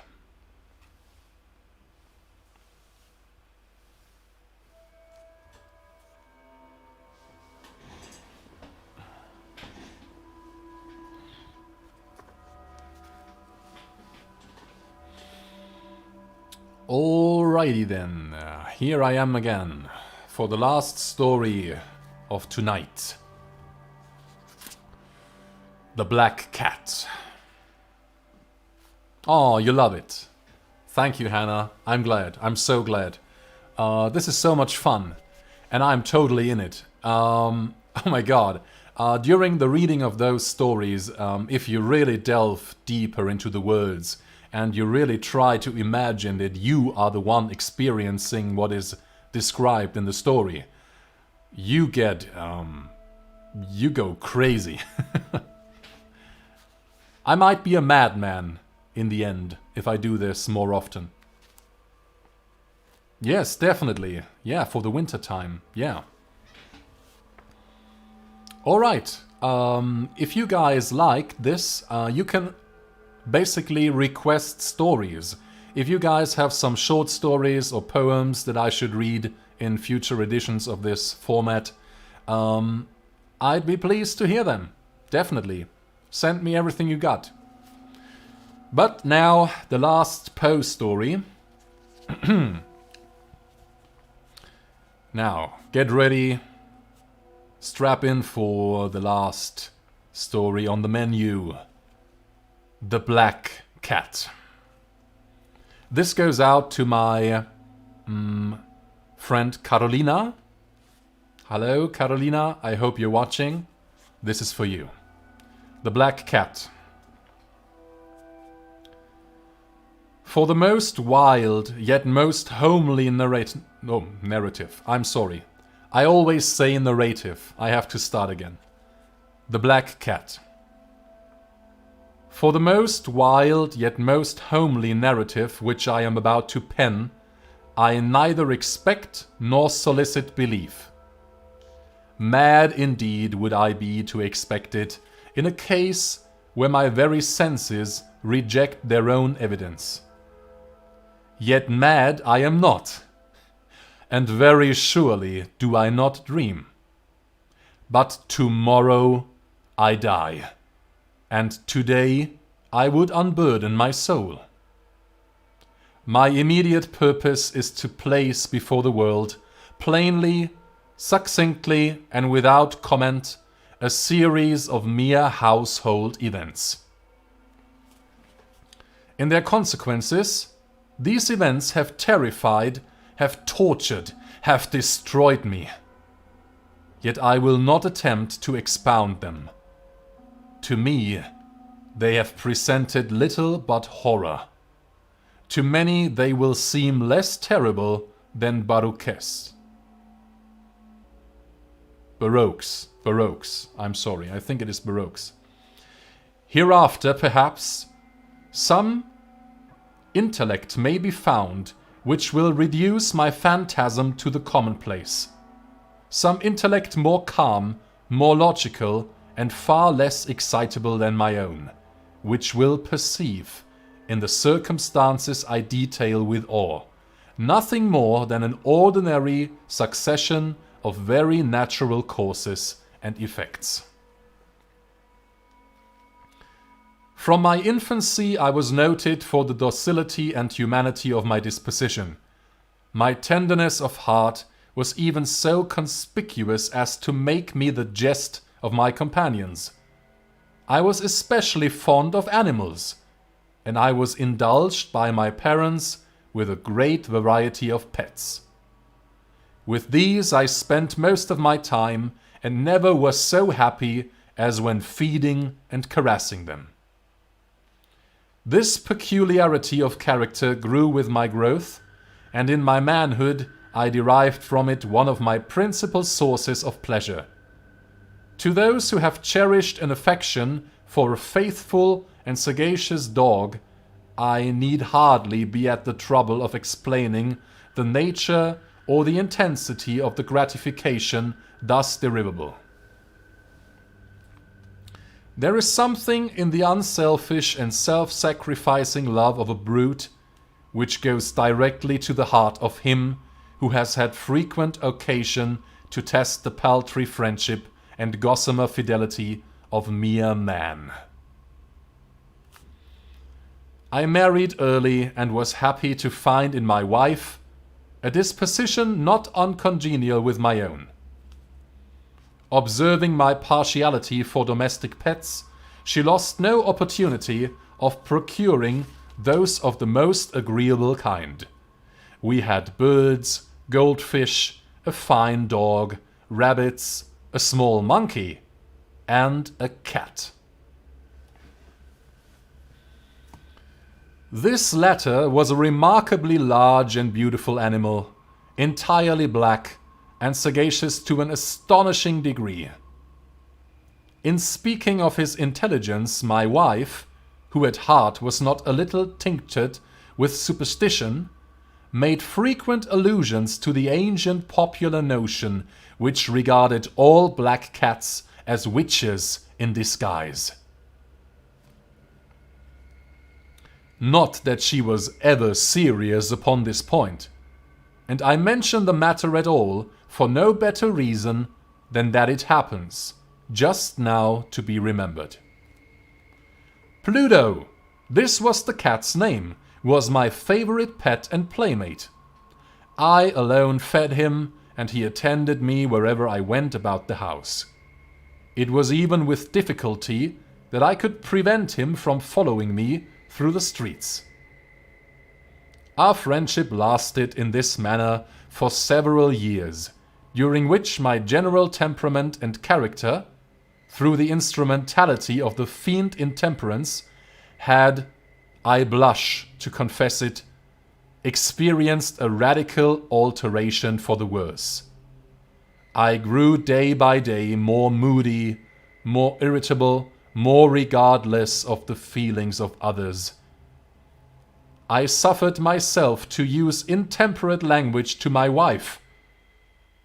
At length, I even offered her personal violence. My pets, of course, were made to feel the change in my disposition. I not only neglected, but ill-used them. For Bluto, however, I still retained sufficient regard to restrain me from maltreating him, as I made no scruple of maltreating the rabbits, the monkey, or even the dog. when by accident or through affection they came in my way. But my disease grew upon me, for what disease is like alcohol? And at length, even Bluto, who was now becoming old, and consequently somewhat peevish, even Bluto began to experience the effects of my ill temper. One night, returning home, much intoxicated from one of my haunts about town, I fancied that the cat avoided my presence. I seized him, when in his fright at my violence he inflicted a slight wound upon my hand with his teeth. The fury of a demon instantly possessed me. I knew myself no longer. My original soul seemed at once to take its flight from my body. And a more than fiendish malevolence, gin-nurtured, thrilled every fibre of my frame. I took from my waistcoat pocket a penknife, opened it, grasped the poor beast by the throat, and deliberately cut one of its eyes from the socket. I blush, I burn, I shudder, while I pen the damnable atrocity. When reason returned with the morning, when I had slept off the fumes of the night's debauch, I experienced a sentiment half of horror, half of remorse, for the crime of which I had been guilty. But it was at best a feeble and equivocal feeling, and the soul remained untouched. I again plunged into excess, and soon drowned in wine all memory of the deed. In the meantime, the cat slowly recovered. The socket of the lost eye presented, it is true, a frightful appearance, but he no longer appeared to suffer any pain. He went about the house as usual, but, as might be expected, fled in extreme terror at my approach. I had so much of my old heart left as to be at first grieved by this evident dislike on the part of a creature which had once so loved me. But this feeling soon gave place to irritation, and then came, as if to my final and irrevocable overthrow, the spirit of perverseness. Of this spirit, philosophy takes no account. Yet I am not more sure than my soul lives than I am that perverseness is one of the primitive impulses of the human heart, one of the indivisible primary faculties or sentiments which give direction to the character of man. Who has not 100 times found himself committing a vile or a stupid action for no other reason than because he knows he should not? Have we not a perpetual inclination in the teeth of our best judgment to violate that which is law, merely because we understand it to be such? This spirit of perverseness, I say, came to my final overthrow. It was this unfathomable longing of the soul to vex itself, to offer violence to its own nature, to do wrong for the wrong's sake only, that urged me to continue and finally to consummate the injury I had inflicted upon the unoffending brute. One morning, in cold blood, I slipped a noose about its neck and hung it to the limb of a tree, hung it with the tears streaming from my eyes and with the bitterest remorse at my heart, hung it because I knew that it had loved me, and because I felt it had given me no reason to offense. No reason of offense. Hung it because I knew that in so doing I was committing a sin. A deadly sin that would so jeopardize my immortal soul as to place it, if such a thing were possible, even beyond the reach of the infinite mercy. Sorry, I have to read that passage again. I'm fucking it up totally. One morning in cold blood, I slipped a noose about its neck and hung it to the limb of a tree. Hung it with the tears streaming from my eyes and with the bitterest remorse at my heart. Hung it because I knew that it had once loved me, and because I felt it had given me no reason of offense. Hung it because I knew that in so doing I was committing a sin, a deadly sin that would so jeopardize my immortal soul as to place it, if such a thing were possible, even beyond the reach of the infinite mercy of the most merciful and most terrible God.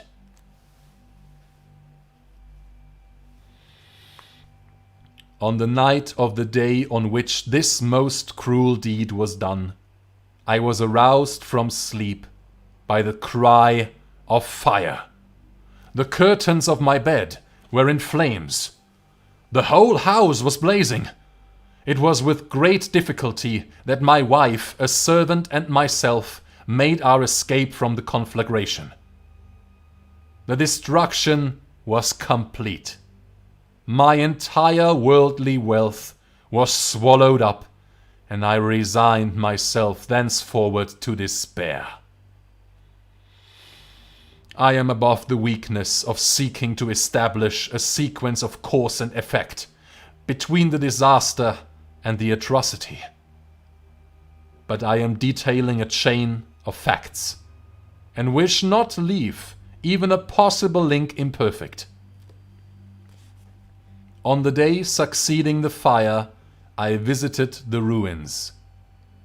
The walls, with one exception, had fallen in. This exception was found in a compartment wall, not very thick, which stood about the middle of the house, and against which had rested the head of my bed. The plastering had here in great measure resisted the action of the fire, a fact which I attributed to its having been recently spread. About this wall a dense crowd were collected, and many persons seemed to be examining a particular portion of it with very minute and eager attention. The words strange, singular, and other similar expressions excited my curiosity. I approached and saw, as if graven in bas-relief upon the white surface, the figure of a gigantic cat. The impression was given with an accuracy truly marvelous. There was a rope about the animal's neck. When I first beheld this apparition, for I could scarcely regard it less, my wonder and my terror were extreme. But at length reflection came to my aid. The cat, I remembered, had been hung in the garden adjacent to the house. Upon the alarm of fire, this garden had been immediately filled by the crowd, by some one of whom the animal must have been cut from the tree and thrown through an open window into my chamber. This had probably been done with the view of arousing me from sleep. The falling of other walls had compressed the victim of my cruelty into the substance of the freshly spread plaster, the lime of which, with the flames and the ammonia from the carcass, had then accomplished the portraiture as I now see it. although I thus readily accounted to my reason, if not altogether to my conscience, for the startling fact just detailed, it did not the less fail to make a deep impression upon my fancy. For months I could not rid myself of the phantasm of the cat. And during this period there came back into my spirit a half sentiment that seemed, but was not, remorse. I went so far as to regret the loss of the animal, and to look about me, among the vile haunts which I now habitually frequented, for another pet of the same species, and of somewhat similar appearance, with which to supply its place. One night as I sat, half stupefied, in a den of more than infamy, my attention was suddenly drawn to some black object, reposing upon the head of one of the immense hogsheads of gin or of rum, which constituted the chief furniture of the apartment. I had been looking steadily at the top of this hogshead for some minutes, and what now caused me surprise was the fact that I had not sooner perceived the object thereupon. I approached it and touched it with my hand. It was a black cat, a very large one, fully as large as Bluto, and closely resembling him in every respect but one. Bluto had not a white hair upon any portion of his body, but this cat had a large, although indefinite splotch of white, covering nearly the whole region of the breast. Upon touching him, he immediately arose, purred loudly, rubbed against my hand, and appeared delighted with my notice. This, then, was the very creature of which I was in search. I at once offered to purchase it of the landlord. But this person made no claim to it, knew nothing of it, had never seen it before.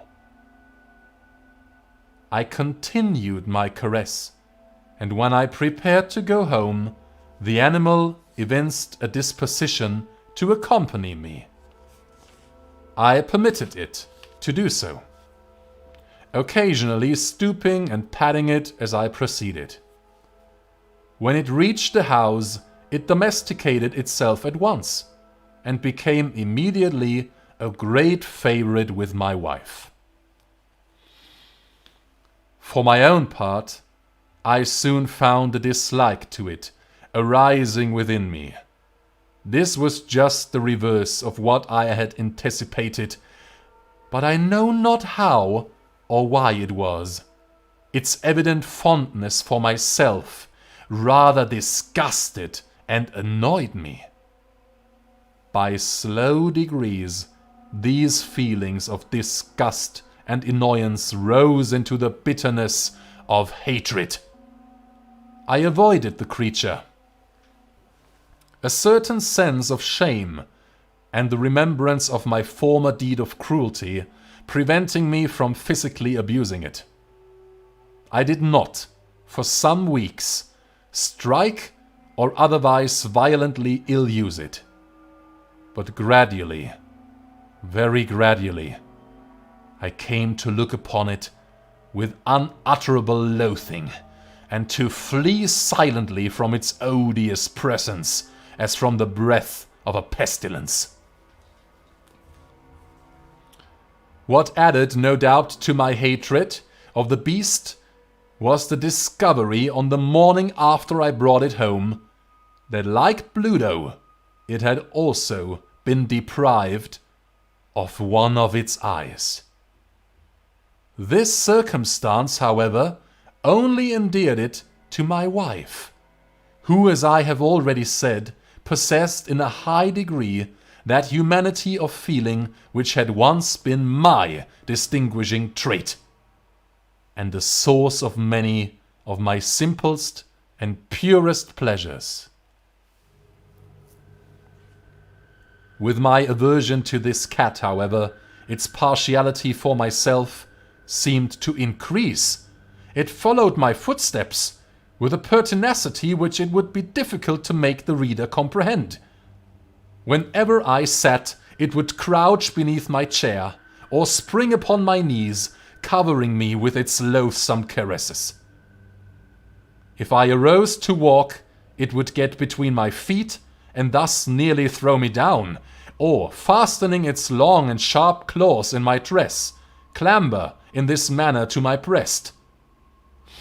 At such times, although I longed to destroy it with a blow, I was yet withheld from so doing, partly by a memory of my former crime, but chiefly, let me confess it at once, by absolute dread of the beast.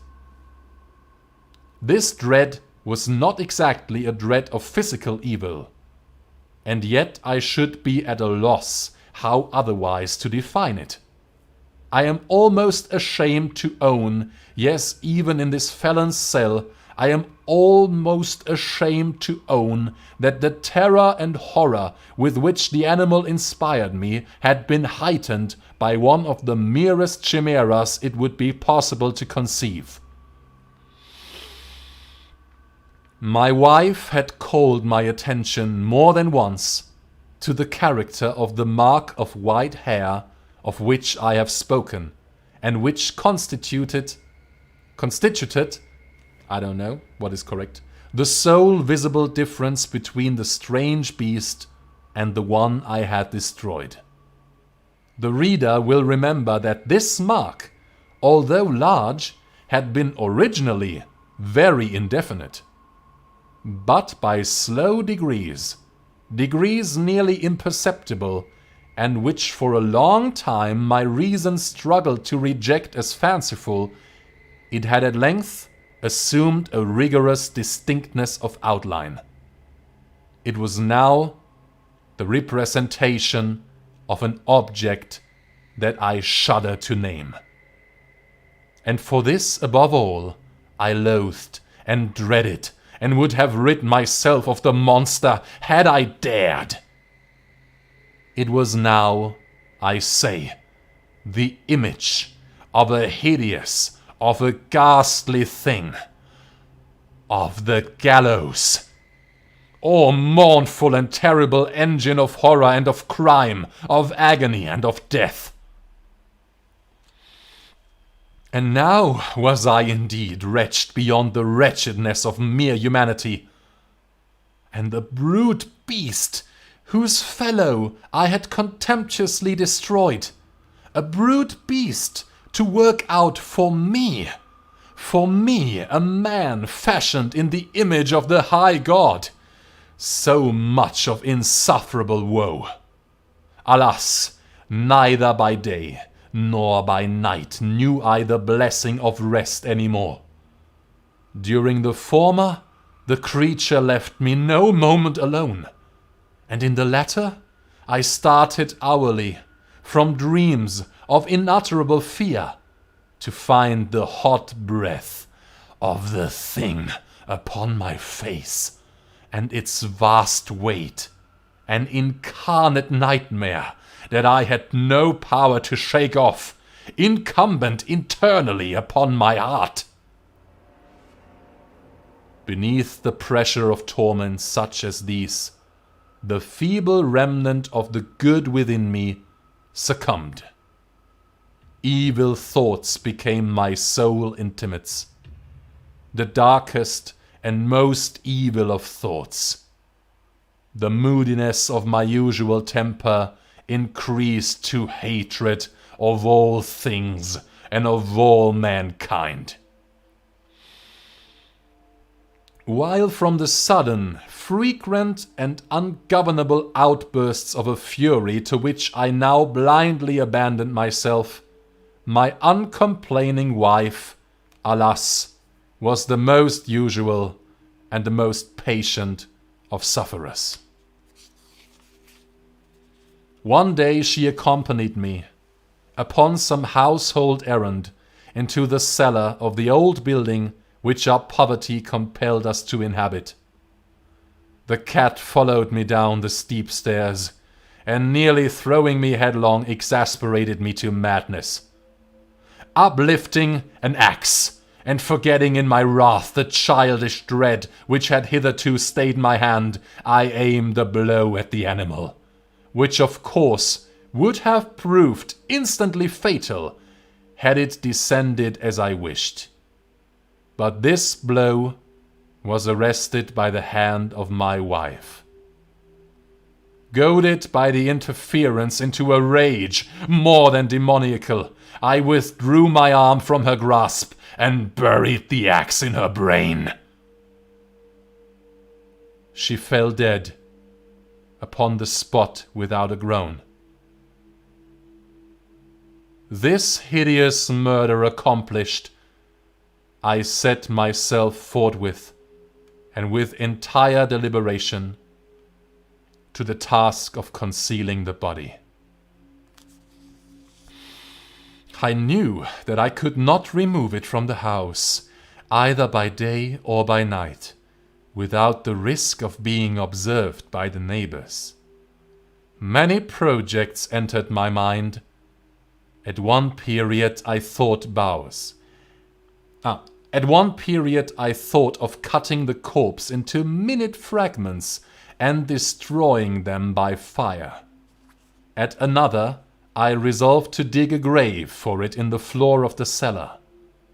Again, I deliberated about casting it in the well in the yard, about packing it in a box, as if merchandise, with the usual arrangements, and so getting a porter to take it from the house.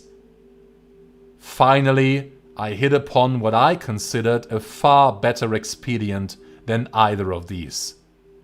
I determined to wall it up in the cellar, as the monks of the Middle Ages are recorded to have walled up their victims.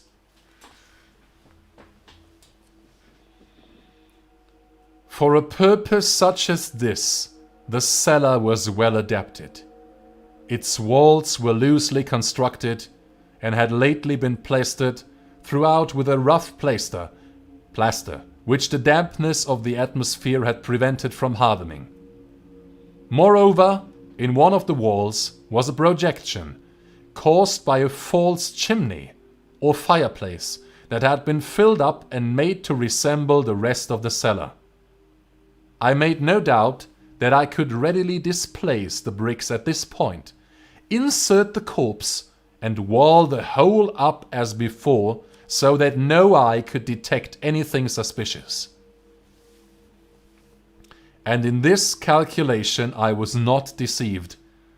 By means of a crowbar, I easily dislodged the bricks, and having carefully deposited the body against the inner wall, I propped it in that position, while with little trouble I relaid the whole structure as it originally stood.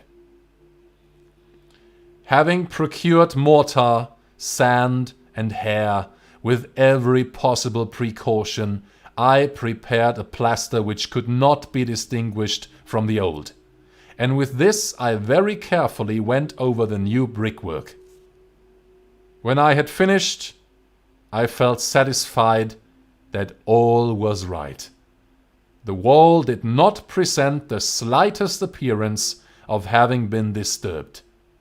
The rubbish on the floor was picked up with the minutest care.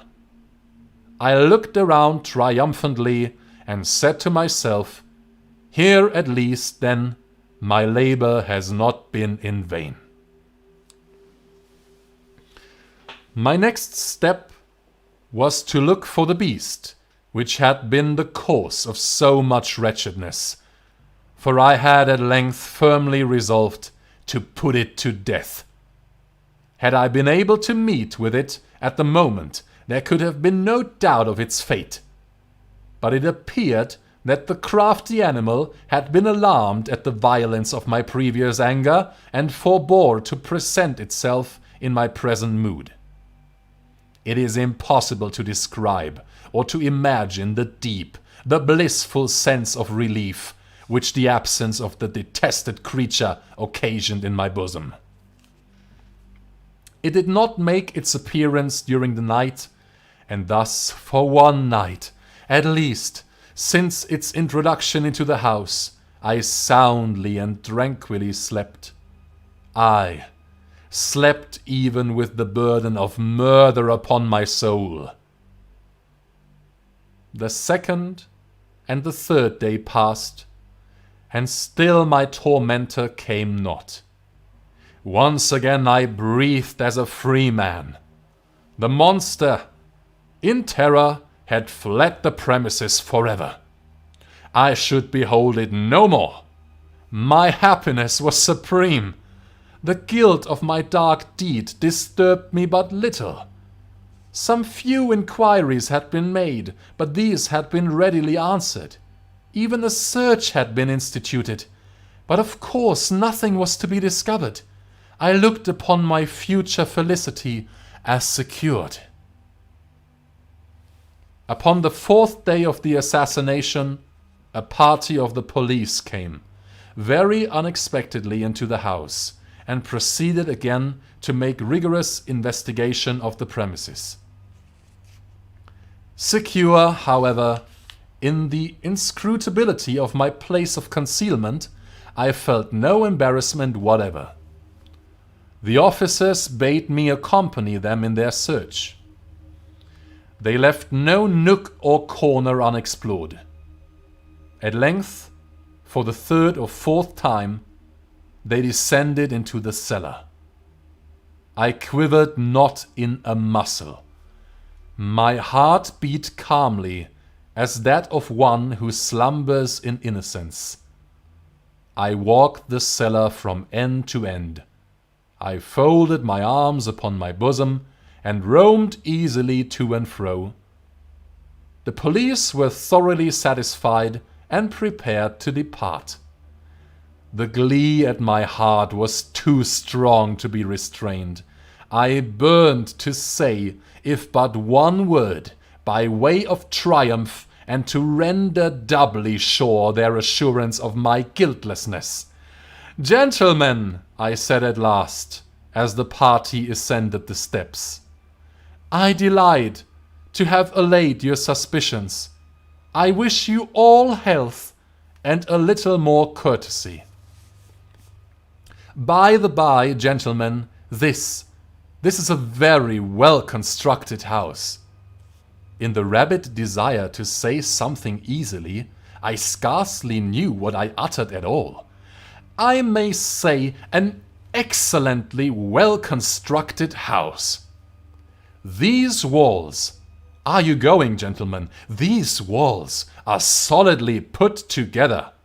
And here, through the mere frenzy of bravado, I rapped heavily with a cane which I held in my hand upon that very portion of the brickwork behind which stood the corpse of the wife of my bosom. But may God shield and deliver me from the fangs of the archfiend. No sooner had the reverberation of my blows sunk into silence than I was answered by a voice from within the tomb. By a cry, at first muffled and broken, like the sobbing of a child, and then quickly swelling into one long, loud, and continuous scream, utterly anomalous and inhuman. A howl, a wailing shriek, half of horror and half of triumph, such as might have arisen only out of hell, conjointly from the throats of the damned in their agony, and of the demons that exult in the damnation. Of my own thoughts, it is folly to speak. Swooning, I staggered to the opposite wall. For one instant, the party on the stairs remained motionless, through extremity of terror and awe. In the next, a dozen stout arms were toiling at the wall. It fell bodily. The corpse, already greatly decayed and glotted with gore, stood erect before the eyes of the spectators. Upon its head, with the red extended mouth and solitary eye of fire, sat the hideous beast whose craft had seduced me into murder, and whose informing voice had consigned me to the hangman. I had walled the monster up within the tomb.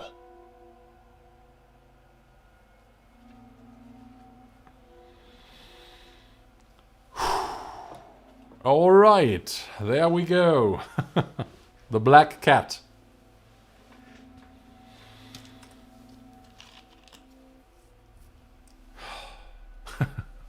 Oh my god.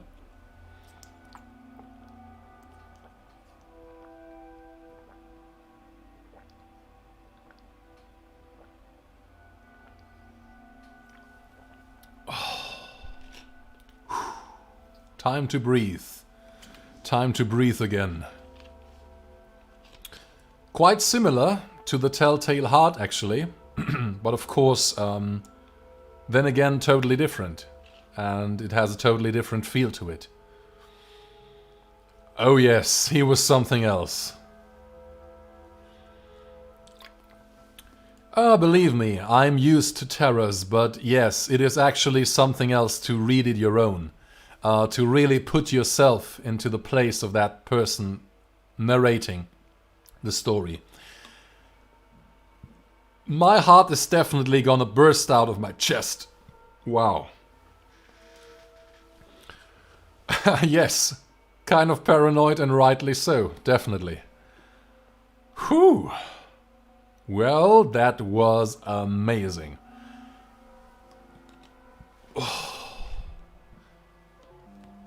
So guys, final verdict. Did you like it? Do you want me to do this regularly?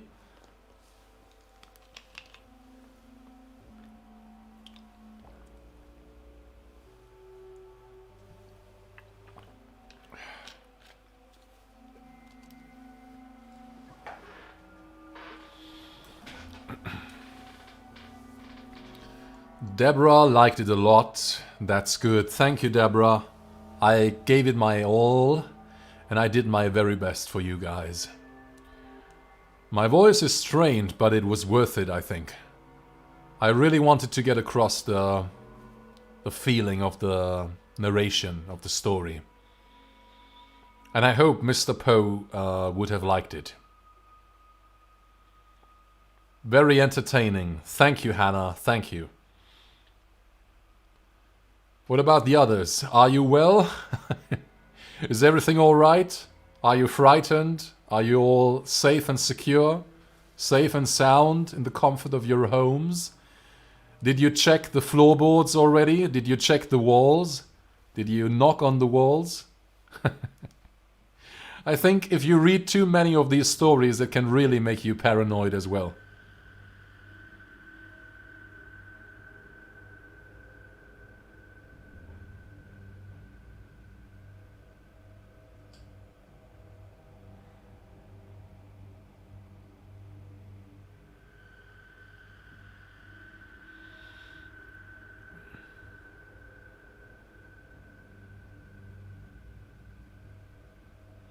I'm just gonna message my friend Florian, who had the idea to do the Halloween reading we did, and who made me think of this. He is in my WhatsApp right now, and I have to answer him.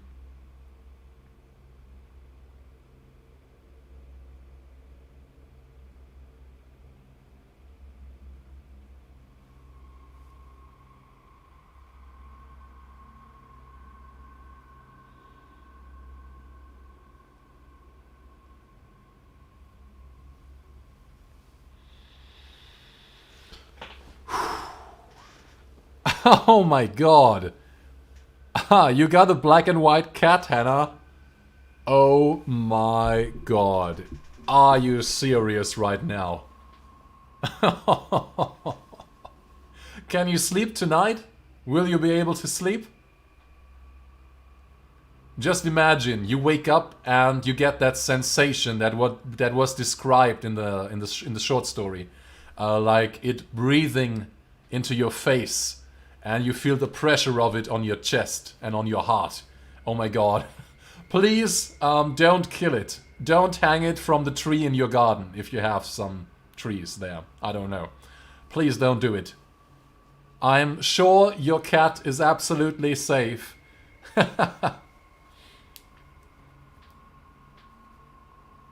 You could read us a book, chapter by chapter, or find some poems. I have many happy memories of my mom reading poems to us, and many poems from high school.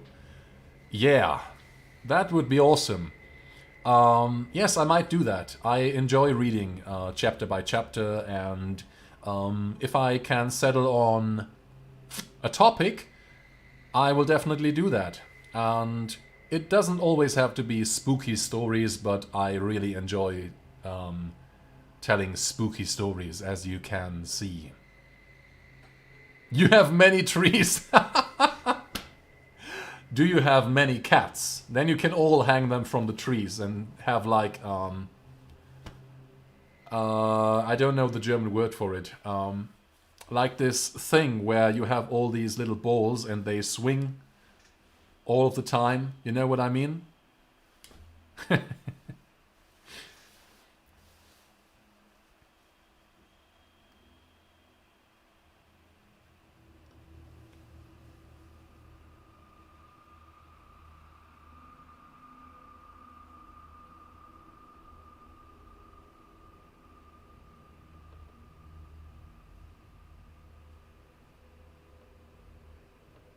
Oh, how sweet.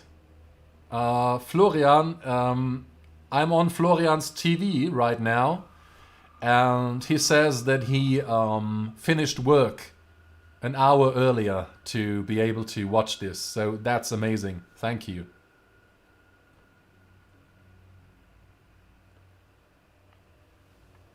Yes, definitely. It was... The best moment was when I accidentally said prostate. I almost lost it at that point. That was too much. I remember me reading a spooky story to someone. It was a while back, and the word was like tentacles, and I said testicles. As you can imagine, the mood was killed. But it was funny. It was really funny. You have 3 cats? Oh my god. Well, at least you know of what I speak.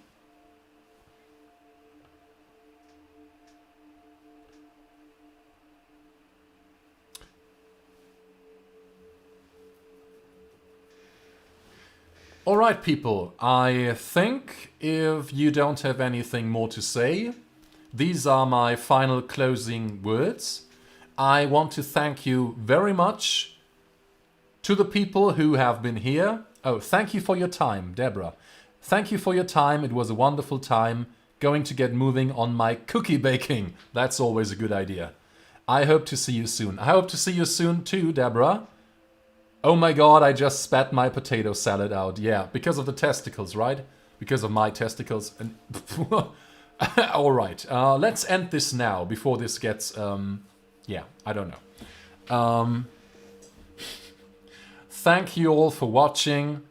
This goes out to those people who are in the live chat right now and to everyone who is watching this afterwards. Yes, it's been a great time. It's been a great experience, a great experiment. And I hope you enjoyed it. I gave it my all and everything, and I did my best to entertain you with my voice and my reading. And, well, I dressed accordingly, I hope. And I hope you like the candles and the chat, how it is. I hope you like the design of the screen. And, yes, I hope you could enjoy it with me. And now, I wish you all a very perfect and amazing rest of the day, and enjoy. And if you see some cats, some walls, some wooden floorboards, or a pit, or a pendulum, don't freak out, okay? Don't freak out, it's all good, and you don't have to kill yourself tonight if you hear your pounding heart. That's just a good sign that you've been sucked into Edgar Allan Poe's stories in a good way, I hope, in a good way. So, thank you all. This is me signing off. You rock, people. Thanks for all your support, and again for everyone watching. Thank you for more than 2,000 subscribers. This is absolutely amazing. And as you can see down there, donations of like $11. What the hell is going on with you guys? That is so appreciated. And if you want to support me, the link should be in the description down below. It is like streamlabs.com/ericspeed. You can donate right there, and every cent counts, because it gives me the motivation and actually the ability to get more equipment and to make more, yes, to find some more free time for you guys, because I work full-time and I only have time for this channel in the evenings and on my weekends, you know? And I enjoy doing that for you guys, but sometimes it's hard, you know? Sometimes it's hard to get up, to hold them, yeah, to get the motivation to do all of that all at once. And all your sweet support, whether you being here reading stories with me, or donating to the channel, or just sending me a message, leaving me a comment or a like, sharing videos with your friends, it all helps so much. Please don't think that a like or a comment or anything like that will ever be in vain. I see it all, and I appreciate it all. And I appreciate each and every single one of you, lovely unicorns out there, all over the world. So rock on. I'll see you soon with another music video, another reaction video, another stupid random video, I don't know. And of course, German classes, episode 3 is coming, rest assured. I hope you liked my way of teaching you some things. Yeah, and if you want to download my songs, my 2 singles are down in the description as well. Go to my Bandcamp. You can listen to me on Spotify, on SoundCloud, and all the good stuff, you know? So, rock on, unicorns. This is the unicorn signal. And you've been great. You've been amazing. I am signing off. Bye-bye.